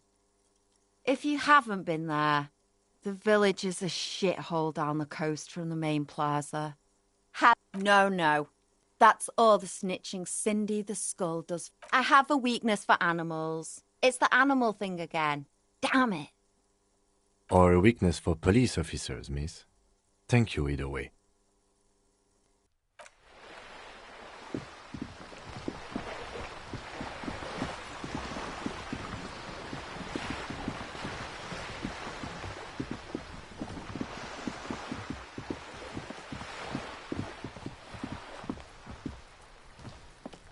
This is a wall on the side of an apartment building.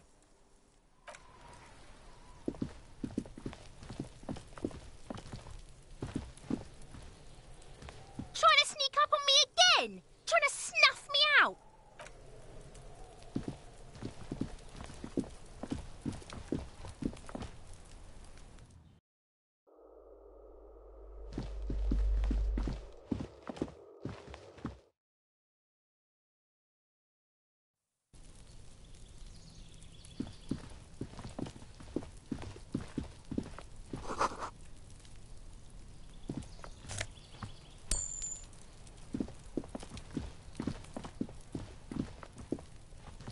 This door is made of metal and appears to be. No one answers. We should return in the evening, at 9 p.m. the earliest.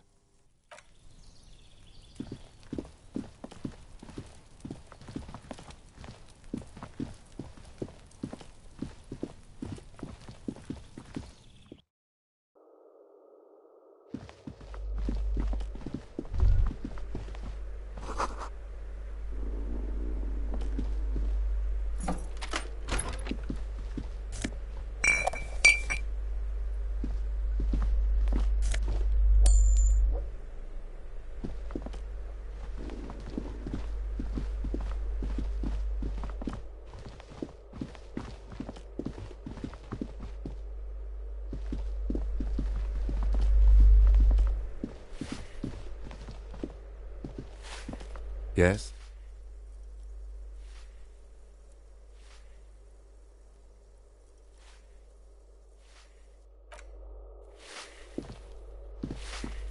Give me a moment.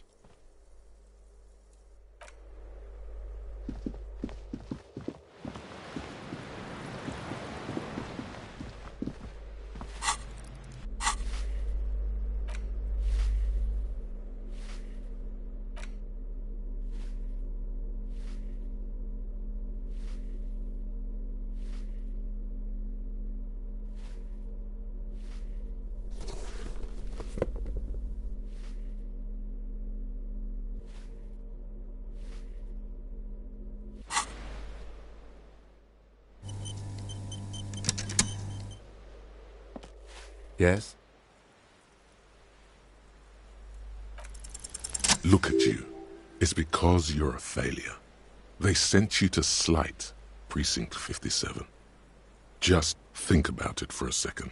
You're a raging alcoholic who showed up 3 days late wearing piss-stained disco garb. You weren't sent here to win. I've considered it.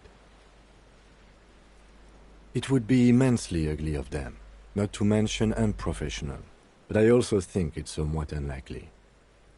I checked the records. This jurisdiction dispute, who polices Martinez, reaches back to the 30s. It's as old as my station. And all this time we can't decide who gets Martinez? I think, yes, both stations would prefer a win. I am the finest of nothing. Safe? No. But you're old. You've made it this far. Something has brought you through. We've only just started working together, so I don't know what it is yet. But it's there. So no, I don't think they sent you as a joke. And even if they did, they are in for a surprise.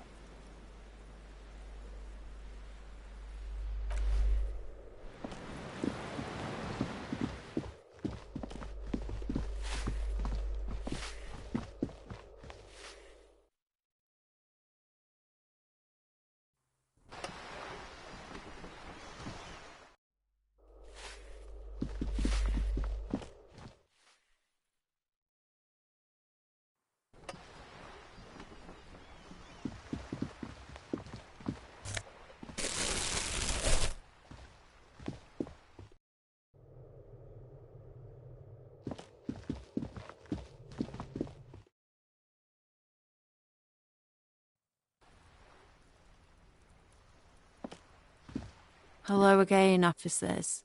Have you come to admire my mural?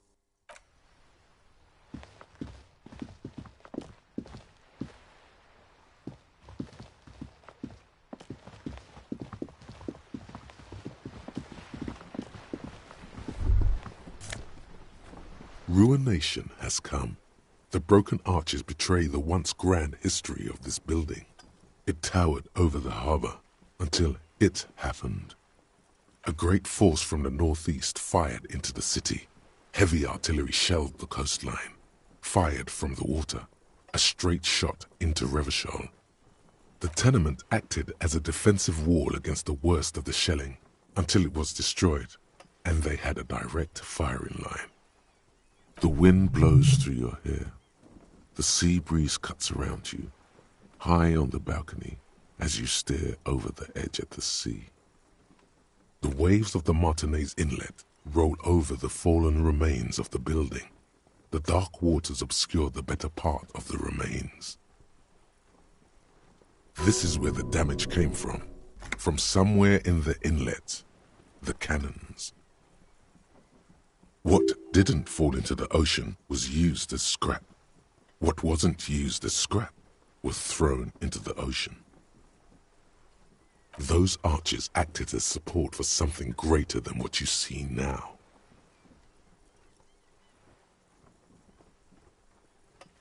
Only 3 stories stand where 9 to 12 once did. Restoration has failed. What the shelling took out was never rebuilt. Underwater, iron helmets have sunk deep into the sand and the mud. Helmets of soldiers, and their finger bones too, and clavicles, littering the ocean floor. A fleet, the combined armies of Occident and Grad, with Mesk volunteers, a 5-nation army, hundreds of vessels. They massed airships further down in the Bay of Revachol. The artillery was so powerful. The ships not only required gyroscopic stabilization, they were anchored into the ocean floor as well. Many are still there to this day. If you squint, you can just barely see the shadow on the water, far in the northeast. Cannons still ready to placate Revachol. The Coalition. But that was a long time ago. I think we should move on. It's chilly up here. From the eyes of a seagull, a nest of brown hair not worth the 50-foot dive. From a pedestrian on the dock, a rugged man staring out to sea, mere feet from fatality. From a guest on the balcony of the Whirling in Rags, a silhouette imposing enough to be seen at a distance. The chill is bracing. The salt hangs in the air. The wind from the ocean pushes at you.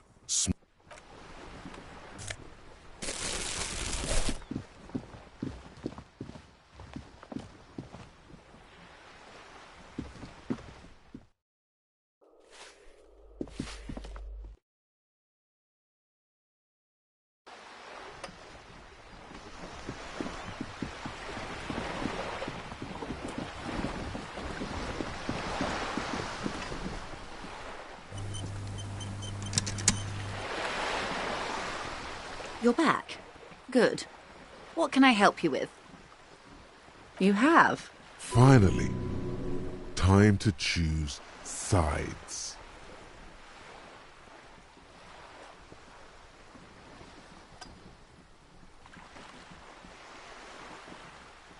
Of course. The RCM does not pick. Of course. How could I stop you? Tell her she'll like you for it.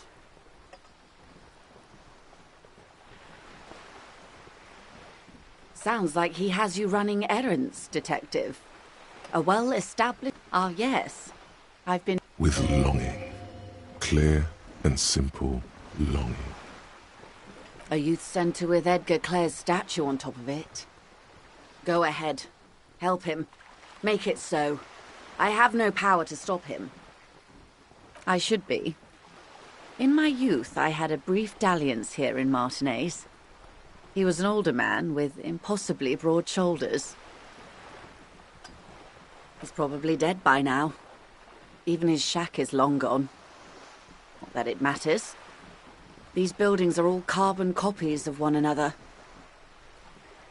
Yes, I was slumming it with some girlfriends of mine. We had boats and... Don't hold it against me. My paramour certainly did not. Not overly so. It's not like this was the only place we visited. Me and my girlfriends from Azon with our shiny boats, like reavers. We told ourselves we were the worst thing to happen to the coast since the Coalition landed in 08. Imagine. Yes, I'm sad I'll never have the time, Detective. I've always wanted a dilapidating fishing village. She is more defensive about it than usual. Full of ghosts and ancient memories. Of course, Detective. Should something come up later? Until then, is there anything I can help you with? More lessons in basic reality? My favourite part of the day. Go ahead, ask me anything. It remains a mystery what you mean by this something close. This isn't about you. It's about reality. What I am not is a basic term. A bird? A sphenicid? A flightless bird of... Ah! Or two. A pre-revolutionary tenement. This one used to be mostly the urban middle class. Splat, splat. Wonderful.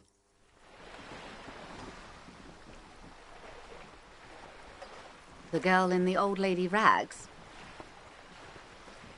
Looks like a sullen and rebellious member of... yes, you and I belong to the supraculture. We're common.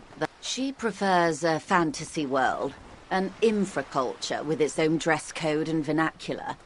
It is an illusion, I'm afraid. There is no refuge. Young people who dye their hair funny colours and wear old people's clothes. All right. What next?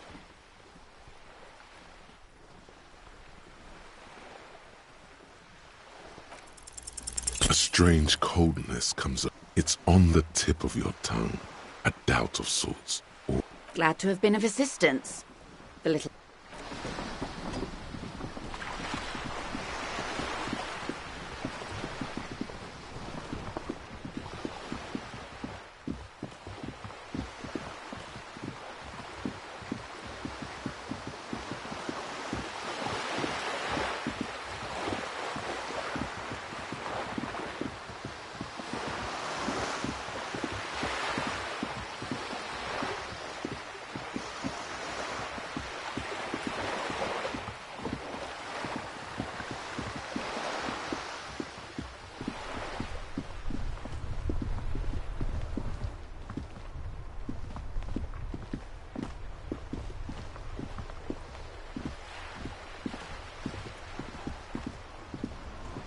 Officer, the mere sight of police in Mott.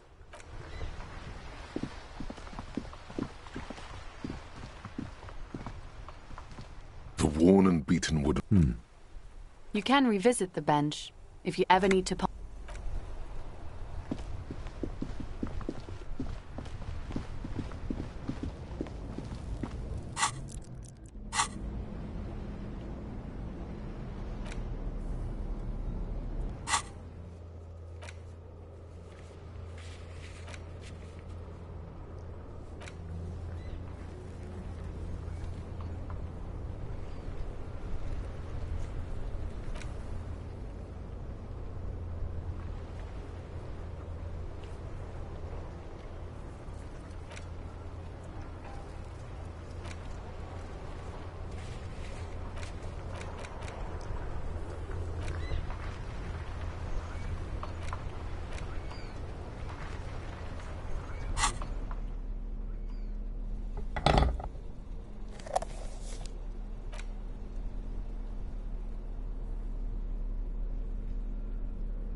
An intricate web of blue lines. The pattern still kind of has an... It's the ledger you found in the trash. A cabbage of papers hanging from the board, with the permeables drawer inside. It's barely held together by a clip. Then made... Yes, at last. You find a way to piece them together, using the alphanumeric code on the margin. HDB 41. Date, why yes, your precinct number is... Every last alphanumeric in the files begins with it. Harry Dubois, HDB. Still feels like there's something missing from that. This one is relatively easy to reconstruct. Overnight on 1202, a graffito, nay, a mural, appears on an 8-story tenement overlooking central Jamrock. The building is a sparsely inhabited ghost tower, part of a failed real estate development called Grand Couronne. The mural is enormous. 2 silhouettes, a man and a woman, are kissing. The text cut into their form reads, "True love is possible only in the next world. For new people, it is too late for us. Wreak havoc on the middle class." People call it that thing and that fucking thing. It's visible for miles. In 2 days, the station's complaints desk gets clogged with requests to remove the bummer. You and your partner are assigned to the case. The graffito crew is easy to track down. Only the bell lectures have the literage of industrial paint to cover the surface. One of the graffito artists is rumored to be rich. They take responsibility for the execution, but not the design. The ideologue of the next world mural, as the crew calls it, remains an unknown. The case files do not show you finding the author of the design. The crew agrees to clean up after themselves. However, your partner, JV, is against the removal, citing public support for conservation. This leads to a debate in Precinct 41, which then spreads to the streets of Jamrock, ending in a rare plebiscite organized by you and the rest of Row 3.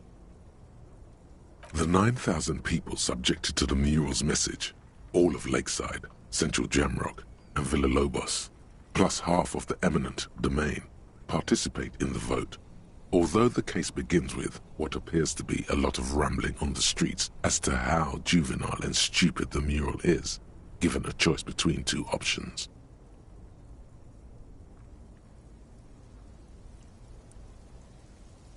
A staggering 78% of voters choose to keep it. Turns out the opposition were a loud minority, and that love truly is possible in the next world for new people, and it is too late for us. Did anyone ask you what you believe in, man with the smelly toilet ledger? What do you want to tackle next, or are we done? AKA Leslie and Burke, AKA the public indecency drunk and the property damage drunk, is a cursed case. It has been passed from unsuspecting officer to unsuspecting officer for 10 years. On January 29, the unsolvable case made its way to you. Why you accepted it, it is unclear. Every officer, and indeed most civilians in Jamrock, know it's unsolvable. You were so drunk you didn't remember what it was when you signed on. That, or you were high. Leslie will always take his pants off when he's drunk. Burke will always trash everything. It's just what they do. It is their nature. You cannot change the nature of a man, and you can't lock them away because public indecency and small-scale property damage are not punishable by incarceration. The only way for Leslie to stop flashing his genitals to bypassers and for Burke to stop dismantling signage and rear-view mirrors would be for them to stop drinking alcohol, which, in their 40s or 50s, it's hard to tell because of their distorted features, is a medical improbability on par with you ceasing to produce the expression. You would think that, but you're wrong. Where's the fun in exposing your genitals or breaking stuff in your own home? No, Leslie and Burke are on the corner of Main Street and Perdition, because that's where the action is. Can you keep yourself off the streets? Threatening fines, dragging them to the station, locking them up in the hellholes they live in, locking them up in the station, hypnotherapy, even trying to get the local gang of Zemyaki to take them out. The Zemyaki gave them ethanol, so Burke and Leslie would expose and rampage even harder. You tried it all, and still the complaints wouldn't stop, as they hadn't stopped for 10 years. It's plain to see from the files that you, Satellite Officer JV, and Special Consultant TH had more important cases to attend to. You uncover cross-reference to several ongoing investigations, each brought to a standstill every time you drive down Main Street, because there they are, on the corner of Perdition. And what is Leslie doing? Good, you're learning. If the files are to be trusted, that's all there is to it. That and Burke breaking things, and the fact that they're both drunk. But then again, so are you.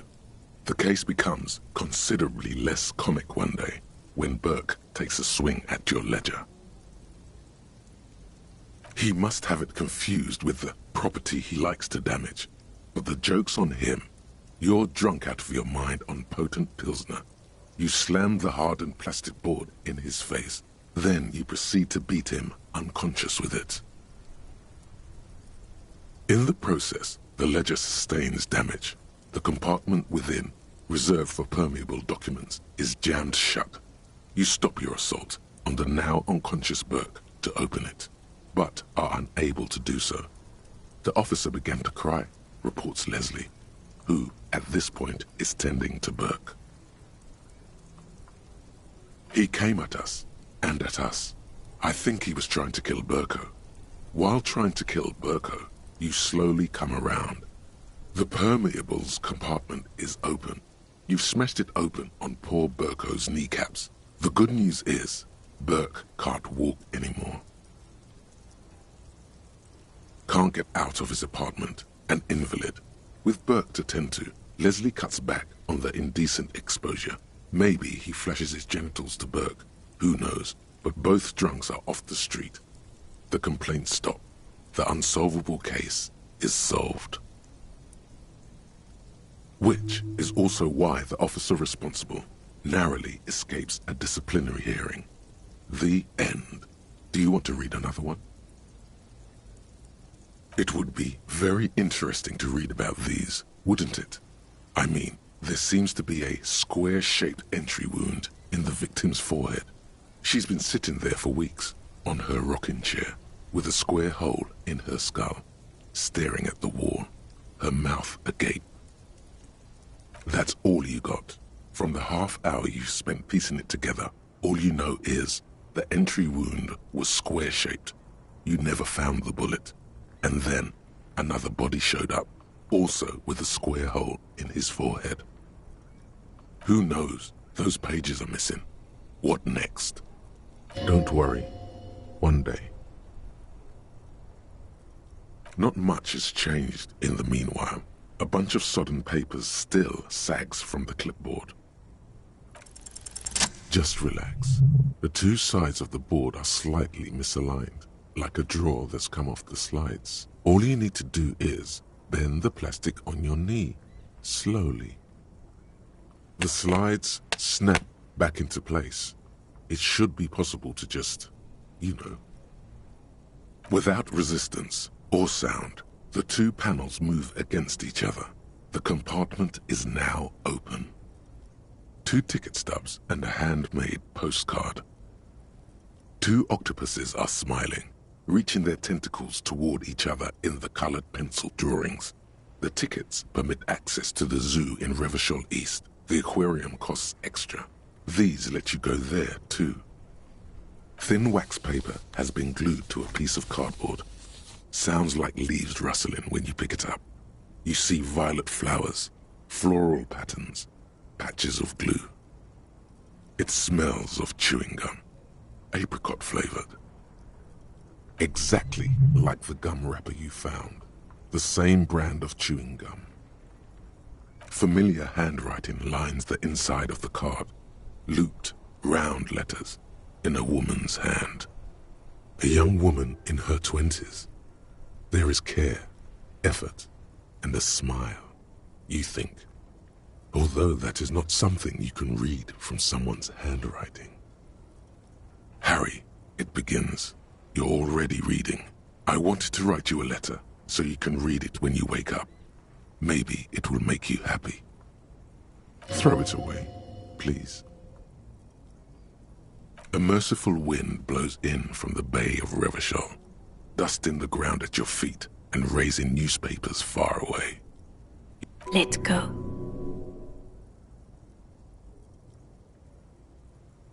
Your hands shake, holding onto it. Every morning when I step out and you're asleep behind me, it says, I find a little piece of sadness in me. I carry it in my chest, down Voyager Road. Every step I take, it grows. By the time I reach the fuel station, it has filled me entirely. I step onto the light rail and look back. Sparks fall from the bow collector. I know it will be like this until late afternoon, when I get off the 42 and walk back to you. You.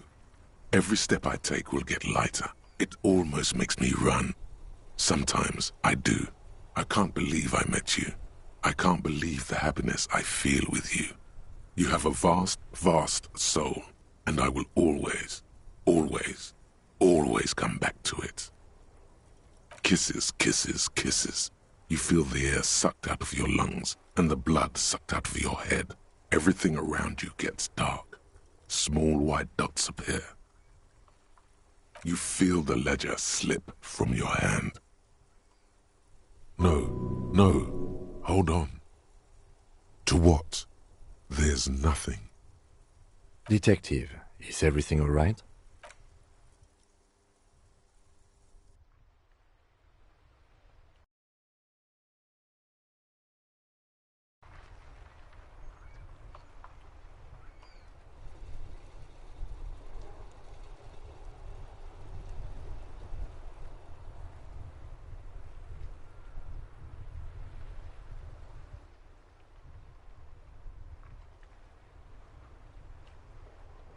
There is nothing.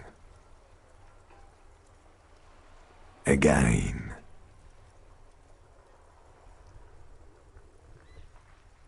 Well, almost nothing. There is the ground below you, that's still there. And the small light that's on, fluttering, somewhere in the basal ganglia. That's me. Blue eyes, that's me. Who was what? He speaks of the sickening longing, the unwell emotion. Even in the darkness he's grasping for it. Still trying to hold on to the great sorrows slipping in the water.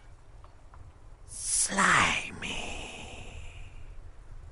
The call when you're dead, brother. Here in the paleo-mammalian cortex we call it the shadow. Because it's always there. Bloated corpse of the past resurfacing. Beautiful. Believe me, stupid ape, its lack of beauty was not the problem. There is no Voyager Road. There are no roads, no houses, no lights in the windows. It's all on pause. Your name is fuck all. It certainly ain't Harry. Your name is passed out on the ground, dragged around by one of the other evil apes. They're taking you somewhere. You think they would let you? Until you disintegrate into biomolecules? No. Someone is breathing on your face now, inspecting your pupils, stupid idiot. Yes, they're pouring something on you. It's in you.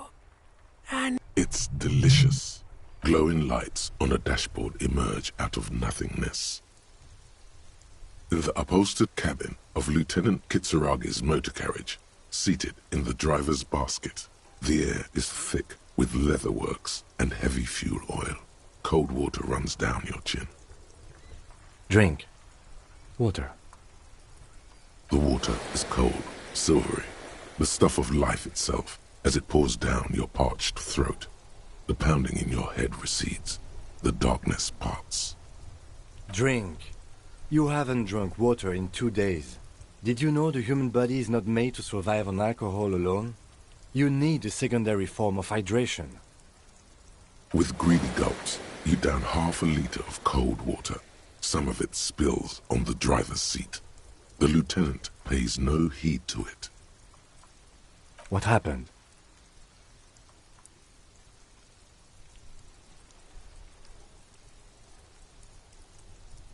Right. You dropped these. Are you okay to proceed? Good. The Ledger of Failure and Hatred is a special item that can be used both as an interactable and a tool equipped in your held slot for skill bonuses. Find it under the Tools tab in your inventory.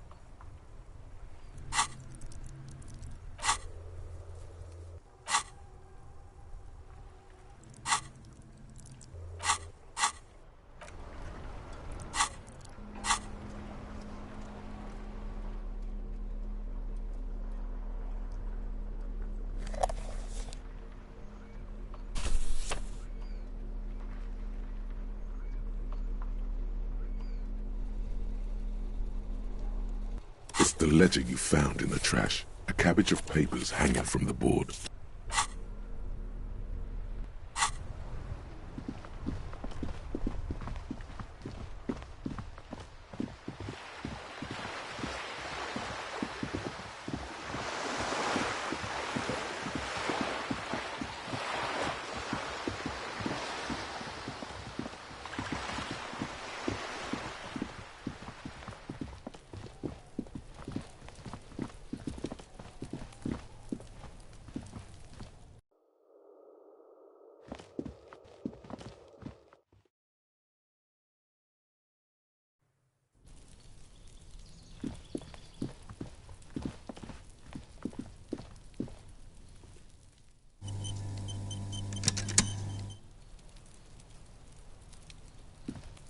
Gendarmerie. You found me. It feels like a Friday. He seems to be in a good mood tonight. And his shirt is still unbuttoned. Beautiful. So tell me, are you here to make things right again? Beautiful. I have some good news for you. My Sunday friend is visiting me tonight. I told him about you and he'd like to say hello. Step in. He's already waiting. That's nice, but I don't have anything to tell you. It's my friend you're looking for, not me. He takes another drag of his unfiltered cigarette and looks around. It's getting dark and the neighboring windows have lit up one by one. Besides, I've got to run. He's going to leave you alone again. That's sad. Something tells you you're never going to talk to an individual this cool or mysterious ever again. To the city. It's a beautiful night. A man on high heels stumbles out of a basement club, music blasting over the entire district. It's chilly, and as the chemicals hit his nervous system, 1,000 shivers ripple through his body. Something flutters in the corner of the lieutenant's mouth as you're saying those words. We'll talk. Just not tonight. Take care, all right?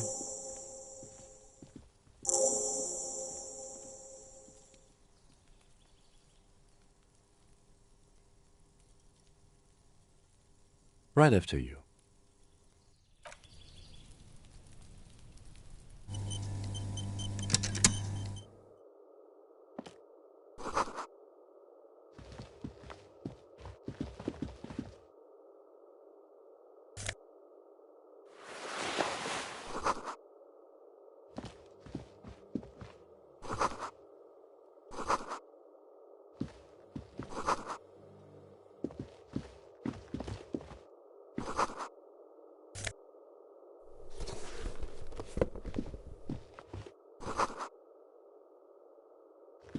Officers of the Revachol Citizens Militia. His hands are clean and well manicured. This is a man who knows the importance of appearances. My name is Charles Vildrouin, and I am an official with the coalition government. I work for the Institute of Price Stabilité on assignment from Sur-la-Clé. I heard you talking to my friend outside. Very good. Super. I am here to assist you in any way possible. Ask me about the hanging. Of course. Let me just say it has been an emotional week for me. The lieutenant takes out his notebook and nods to you to proceed. I'm sorry to say I did, officer. Easy, detective. No need to jump to conclusions. Officer, it's very difficult to describe what I saw that night. It was so surreal to me, like in a play. What do you mean, like in a play? It was just so strange. I could barely comprehend what was happening. I was on the balcony when it happened, getting some fresh air. I remember that first they came in, carrying what looked like a body. And then I saw all the surrounding windows go dead, one by one. That's when I understood. I should not be seeing this. Sounds like the victim was unconscious, or at least incapacitated. Interesting. I couldn't see their faces well, and there were quite a few of them. But they were very loud and very Martinez. Let's just say that the laboring classes can get rather expressive with their profanities. I couldn't tell you exactly. Less than 10. Maybe 8? The lieutenant sends you a sharp look at the mention of that number. That's a giant you're describing. No, they were all quite human, as far as I could tell. I went back inside. Were you able to see anything from inside? Officer, the yard was pitch black. There was nothing to see, but I could still hear their voices. They were threatening to kill that poor man. All men, I presume. But again, I couldn't see very clearly. but we are fairly certain the lady driver was present. It's possible, officer, but I cannot say with certainty. It was very... I believe they were mostly white, though I believe I saw 2 Areopagites among them. And I am quite certain that one spoke with a Mesk accent. Well, that's the strangest part, officer. Nothing happened. It was oddly quiet for a public lynching. Eventually, their shouts died down, and that was all. There were no gunshots, no celebratory shouts, no anything. You're right, of course. That is what one is supposed to do in such circumstances. I was simply in shock. I'm afraid I don't have anything else to add. About what time was all this happening, approximately? All I can say is that it was late. No, I didn't see the corpse until the following day. It seems this wasn't the break you were hoping for. I think we have everything we need. Thank you for talking to us, Mr. Villedroit. Of course. Anything I can do to assist the RCM.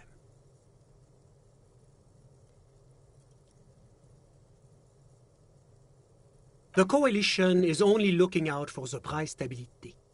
Inflation is a killer, like a heart disease blocking the normal circulation of the economy. It must be controlled. The economy impacts the entire international community, which is why it requires international oversight. Well, I'm renovating it. It is an interesting project. The building used to be a 12-story skyscraper before the cannons took the top 4 stories off. This, of course, happened when the Coalition forces landed here. You could say I'm undoing some of the material damage the international community caused when we arrived here. Whatever you wish, officer.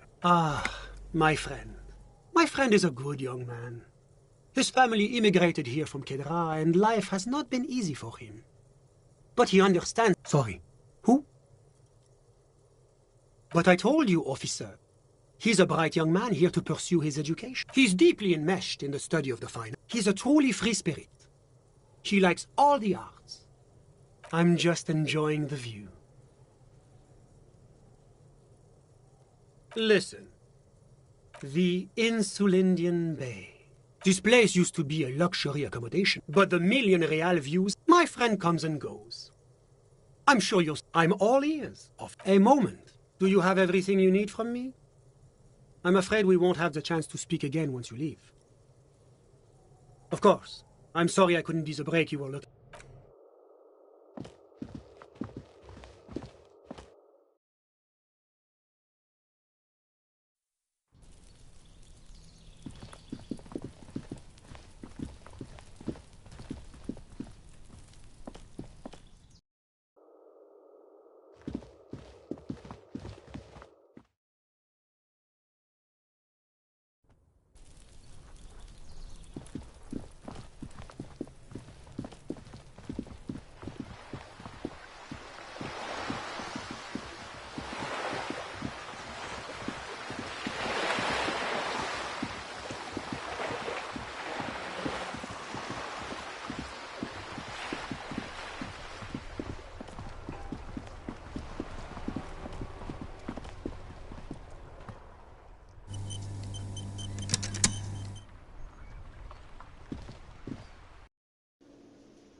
It's you again. What is it?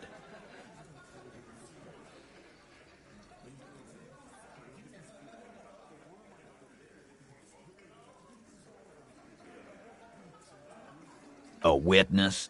You ain't got shit. The locals would never come to you with this. That's just contactis, Titus. Next, he's gonna tell you one of us already roll on the others, and he's in witness protection. Well, let's hear it then. Who is your mystery fella? He's not alarmed by the sudden appearance of a witness, but he is surprised.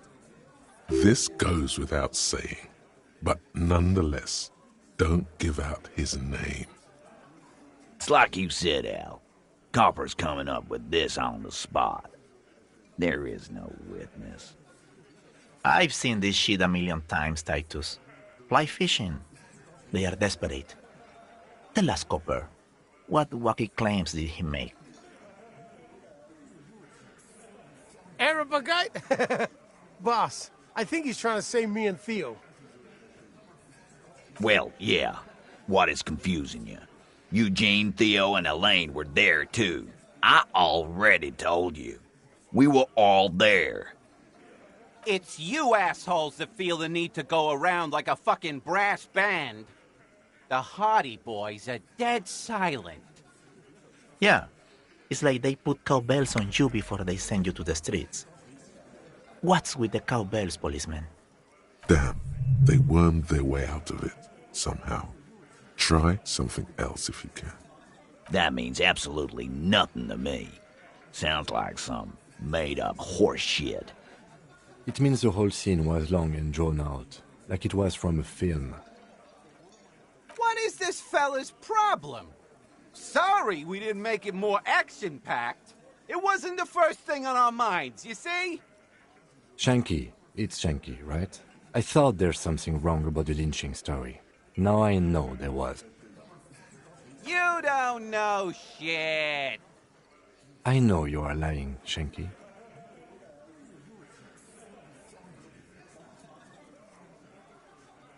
Great witness.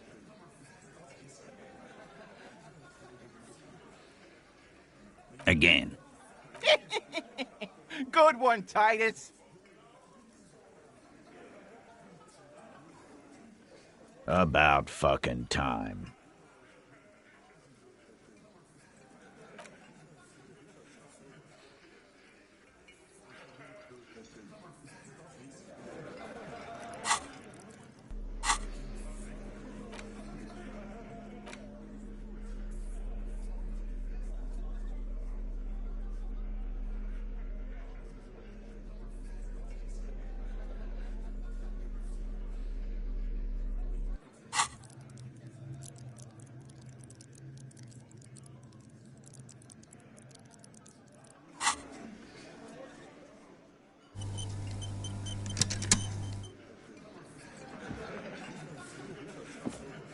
It's you again. What is it?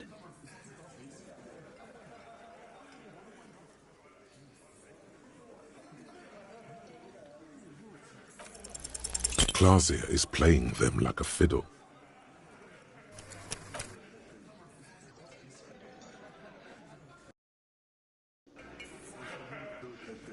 It's you again. What is it?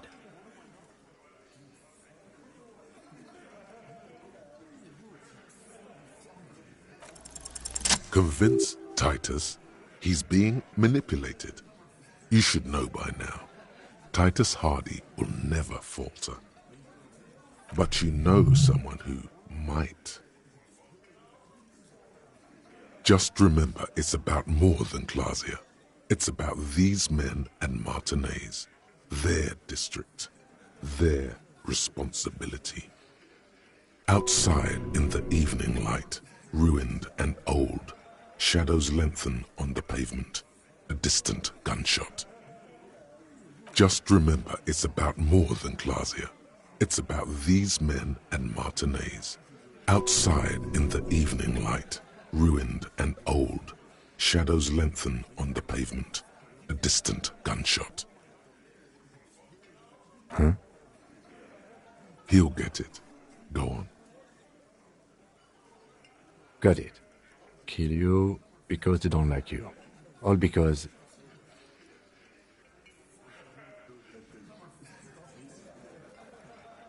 Bring that up one more time, and you won't get to write that report. Yes, I understand, Alain.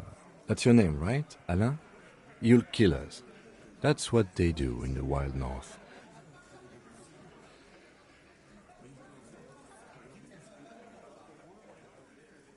It wasn't that. It wasn't... We just couldn't get him down, okay? That's it. That's the weak one. You flushed him out. Now go in for the...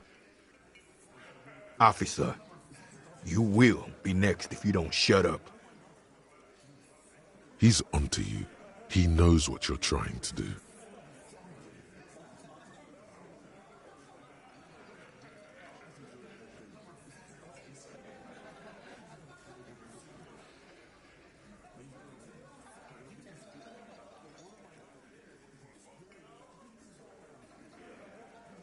We didn't kill him. We didn't even hang him. He was dead when... Shut up, Angus! Fatty! Say one more thing to the cops and I'll... Dennis, stand down, or I'll beat your head in. Theo, take your hand off the belt. This isn't 31. I've got this under control.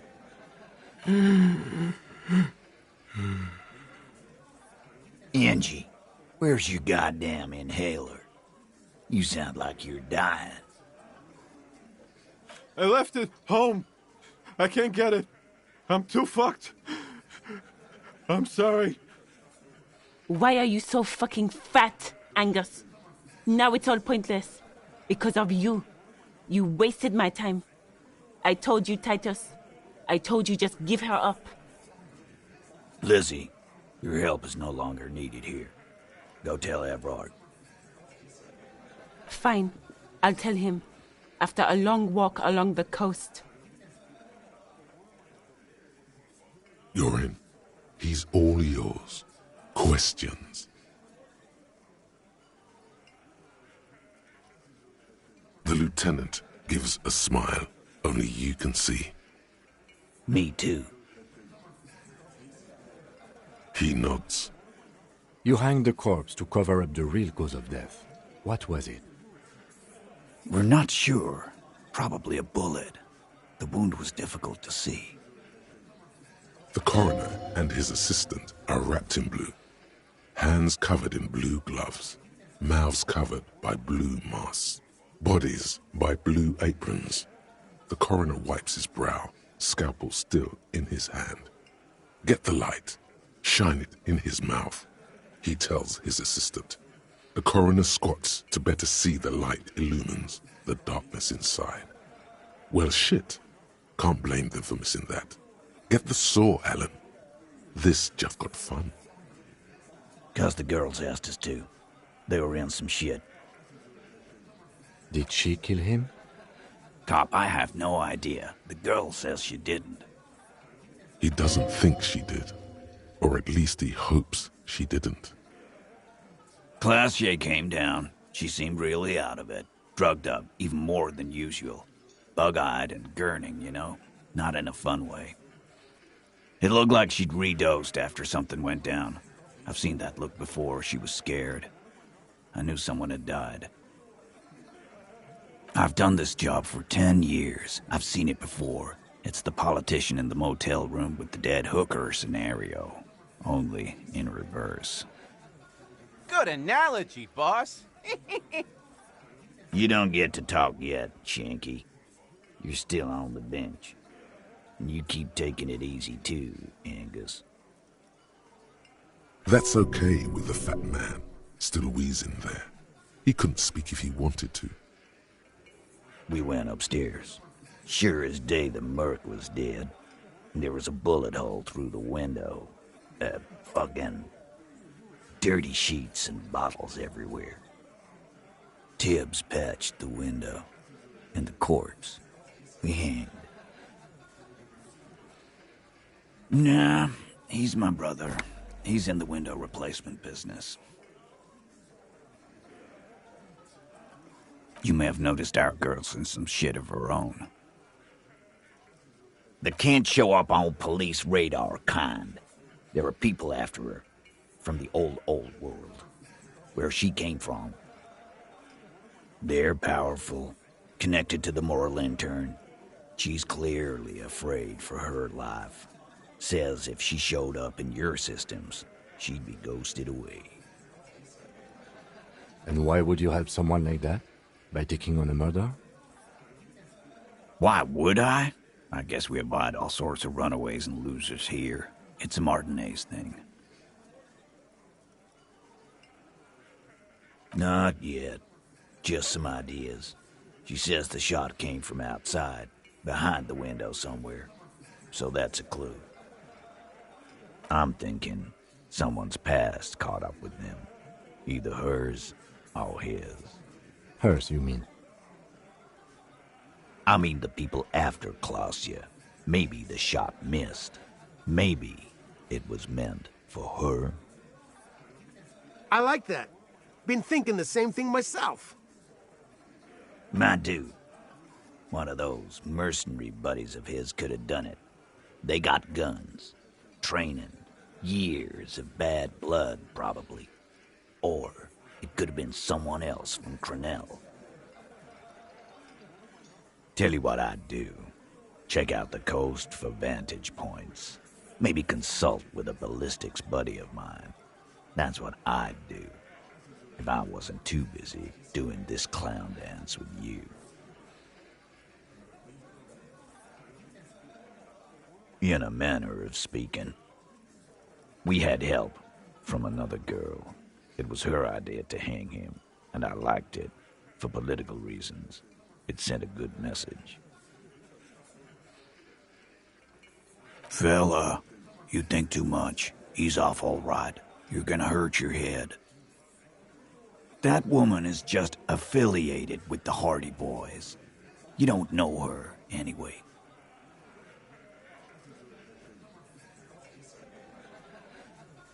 Nope. You're not getting to her. It's Klausya you want to talk to. You do that. Hey, cop. Before you go. Suddenly, the wind picks up outside. You hear it rattling the large windows in their frames. It carries newspapers, circles the whirling in rags in a warm column. She, Klausya, came to Martinez to hide. Many of us did. This is where you wash up when there's nowhere left to go.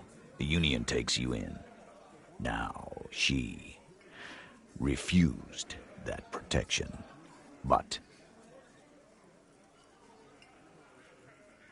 that's right. If we didn't take care of the people who end up here, this place would just be a couple of ruins. We'll take that into account.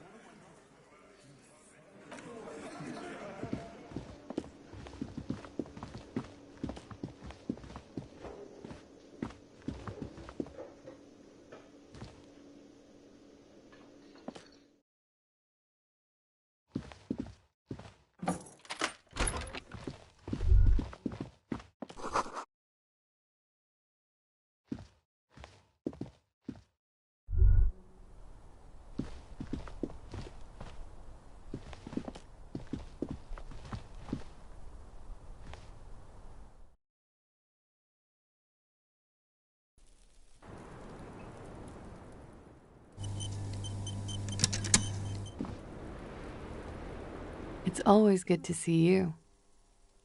Something in her demeanor has changed.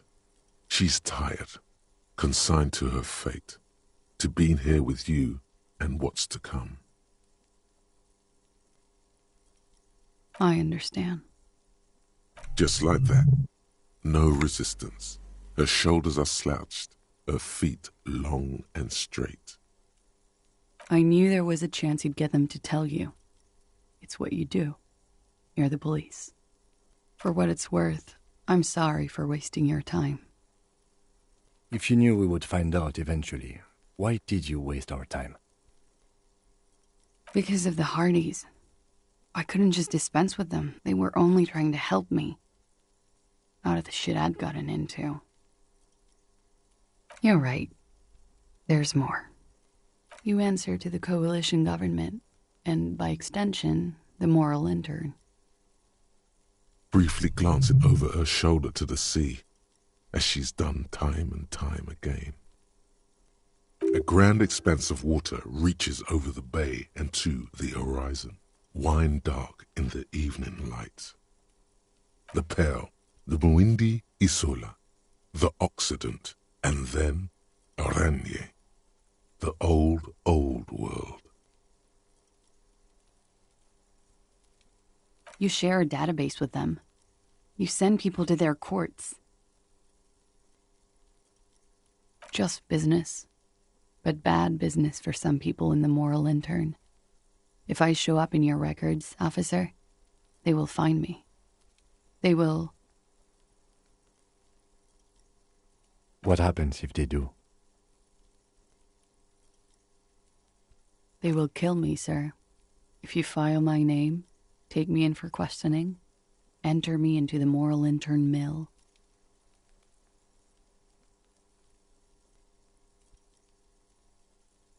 Well, then I'm fucked. For nothing. This murder didn't have anything to do with me. It's not nice, but it's not illegal. Not here in Ravishol, or even in Oranje. What exactly did you do? Industrial espionage. I joined a business collective with the intention of betraying them. I did my job well enough to be asked to do it again. With a bigger company. The kind you really, really don't fuck with. I took their ledgers, 2 decades worth of accounting. I need the names of the companies involved and who hired you. The job was Lewes County Savings Bank. They sound small, but they're part of the Lewes conglomerate. That was the second job. The first was some printer company. You wouldn't know them. As to who hired me for the job, I don't know. But they're after me too, along with Lewskop and their friends in the MI. Once you're... Lowscap. These people engineer financial disasters in second world countries. The conglomerate also includes the Bank of Consecration, Airberg, and the popular Papalolo line of dairy products.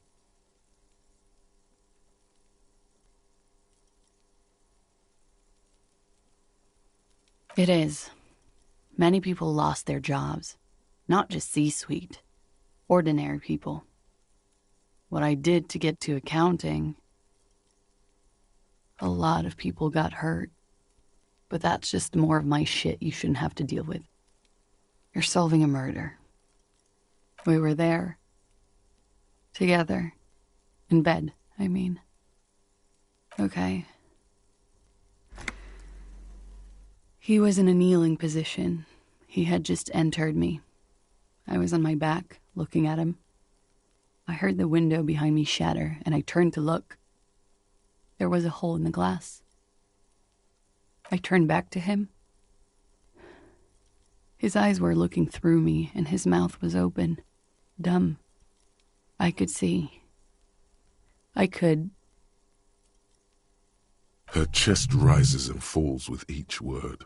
She keeps herself together and says it. I knew he was dead before he fell down on top of me. He was heavy. I pushed him off and he fell to the floor. There. He only had his boots on. I bit the pillow, not to scream, then ran downstairs.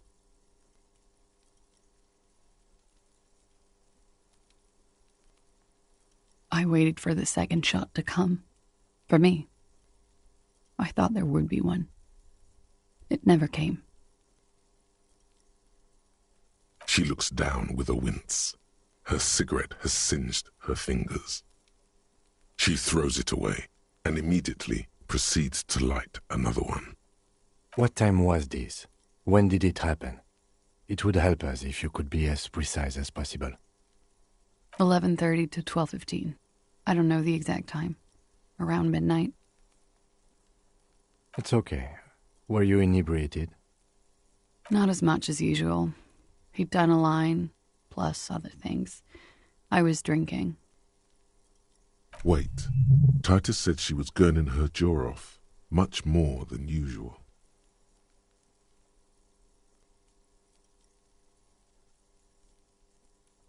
Oh, yeah.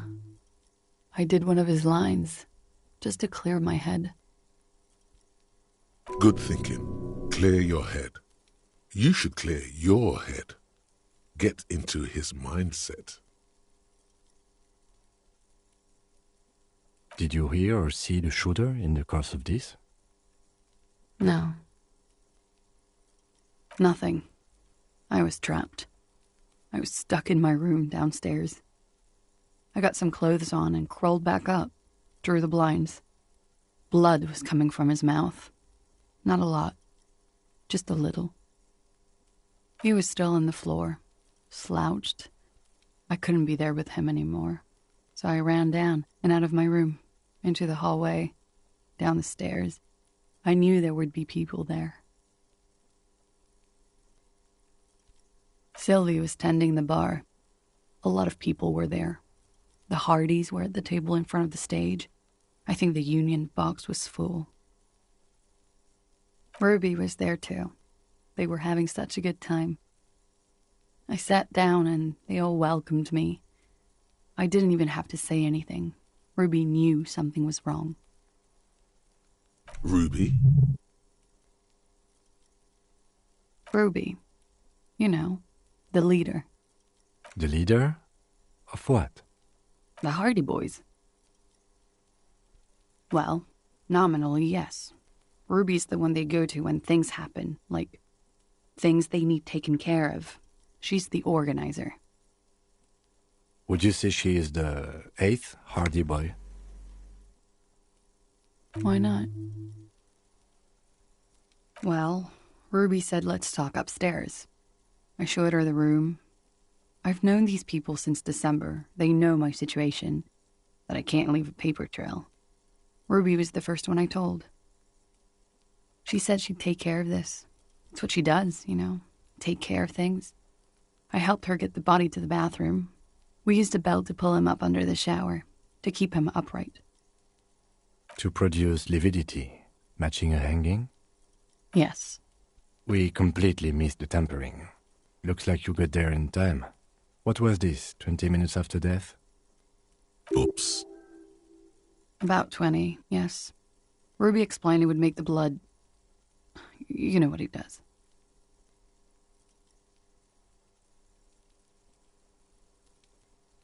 Ruby went outside to talk to Titus and the boys. I was just looking at Lely in the bathroom. I had to put his clothes back on. His armor, too. It was tough, but I've seen him take it off and put it on many times. It took Ruby maybe half an hour to come back with Titus. I'd gotten him ready by then. They carried him out. I knew what they were going to do.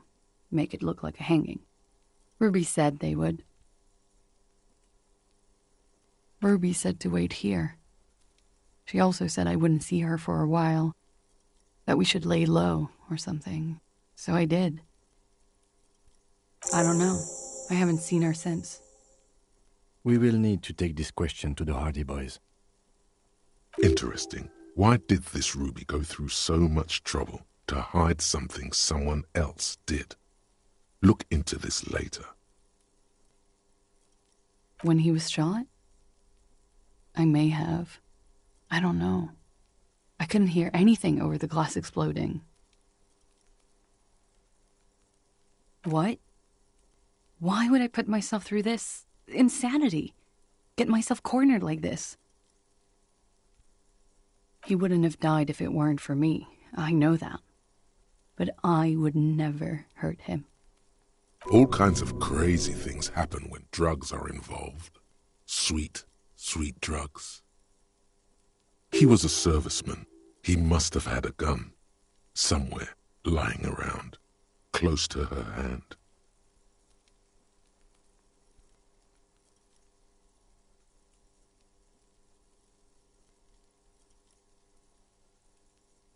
Like what? That's the first thing that went through my head when I heard the glass break. I thought they'd found me. They've killed him to punish me. All last week, I've tried not to talk to anyone or be seen with anyone so they wouldn't be hurt.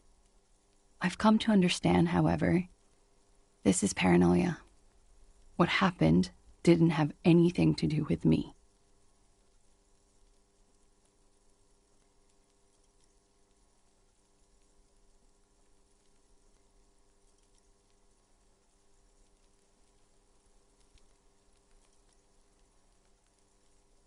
We can't go after loose cap.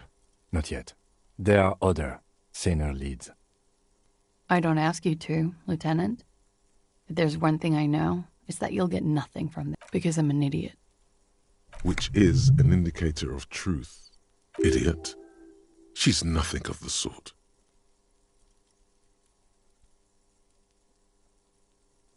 You have to understand, the people around here, no one was making the call, and he kept rotting.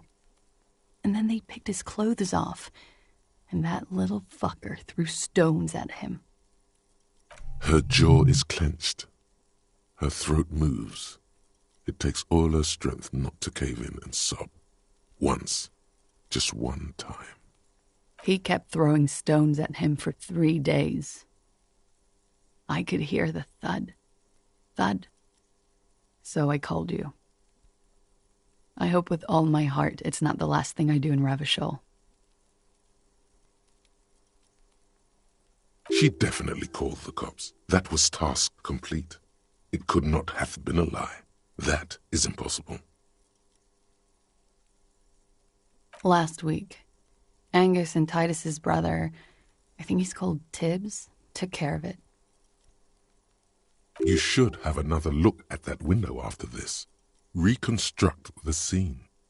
Yes, you see the glass sparkling out of the corner of your eye. She nods. He's thinking, are we done here?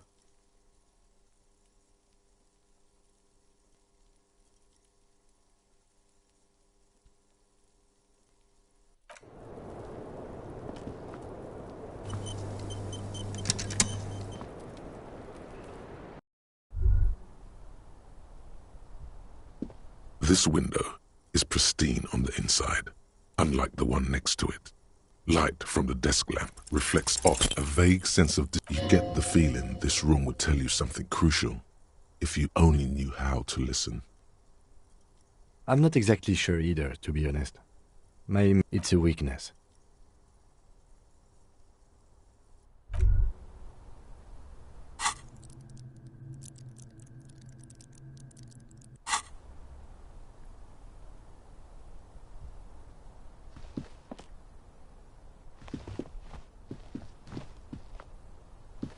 This window is pristine on the inside. Unlike golden light melts away into the blue, glassy darkness of your mind. In it are two neon-lit shapes, a man and a woman on the single bed. Like the witness said, the man is kneeling, the woman is on her back. It's the night of March 4th and a shot has just been fired. The man looks directly at the woman. The shot's possible directions converge in his mouth, ending him. From the roof outside, location A prime. The man does not know the bullet has entered his brain. He never will. Death comes fast. The ray cast from the man's mouth unravels into a fan of possible directions, all on the roof at first. The shot could have come from... There could have been. Then the rain and slush and 72%. With a weapon that's good for medium range, like a rifle or sports pistol. This is a good short distance, but not too short. The lights were on in here. Outside it was dark. It was like shooting fish in an aquarium, a well-lit aquarium. The victim opened his mouth to let the bullet in. Neither of them would have seen anything outside, in the darkness, too busy with their own bodies.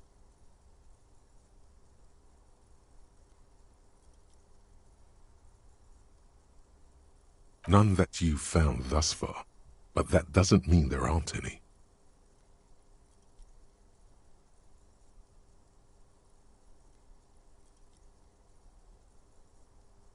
Point X would contradict the woman's testimony, rendering... That's a 28%, yes. In this model, the shot could... According to your map of the district, this shot could have come from a wide angle of locations. Starting with the northern edge of the abandoned boardwalk, ending with an islet in the bay. Let's B prime for boardwalk, B double prime for Land's End, and B triple prime for the islet detective. 700 meters away, The likeliest of these B positions, 20% chance. A skilled sniper could have made the shot, provided he had a safe sniper's nest. Even 1.2 kilometers away, the least likely of these positions, let's say 3%. A truly skilled sniper could have done it. Possible. 1 kilometer away, a point beyond the docks, on an islet in the bay. The fort is ruined, but the perpetrator may. The shot would have been a small miracle. 5% likelihood. There is an extremely narrow field of view from the bay to the window, between Rue de Saint-Ghislain 10 and 33A. From where, precisely? I see you have given this a lot of thought. Are those the locations you've singled out in addition to the roof? And what is the likelihood, in your opinion, that it came from a further distance? Okay, well, we should see if there is gunshot residue or sniper nests if we go down the coast. Rule these spots out one by one. It would be the diligent thing to do. Until then, personally, I'm going with the roof version. It fits the hidden path through the whirling. A simple hypothesis.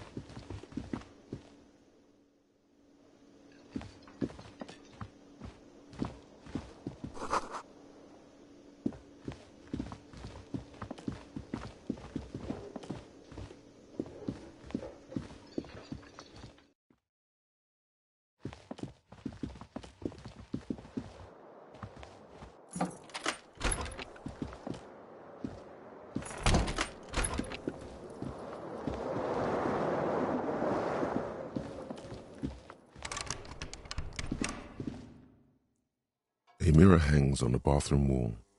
It's barely covered in steam anymore.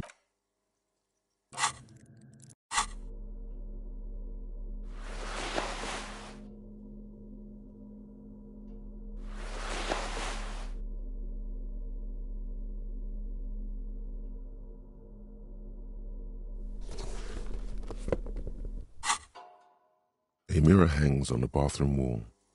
It's barely covered in steam anymore. It's your face in the mirror. It's too late. Like an image on film.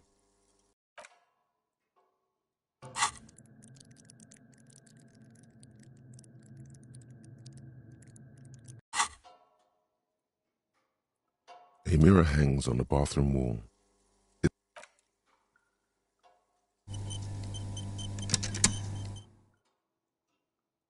A mirror hangs on the bathroom wall. It's like something snaps in you. A nerve ending. A thought. A sadness. Your face in the mirror is suddenly clean of the layer that had distorted it for God knows how long.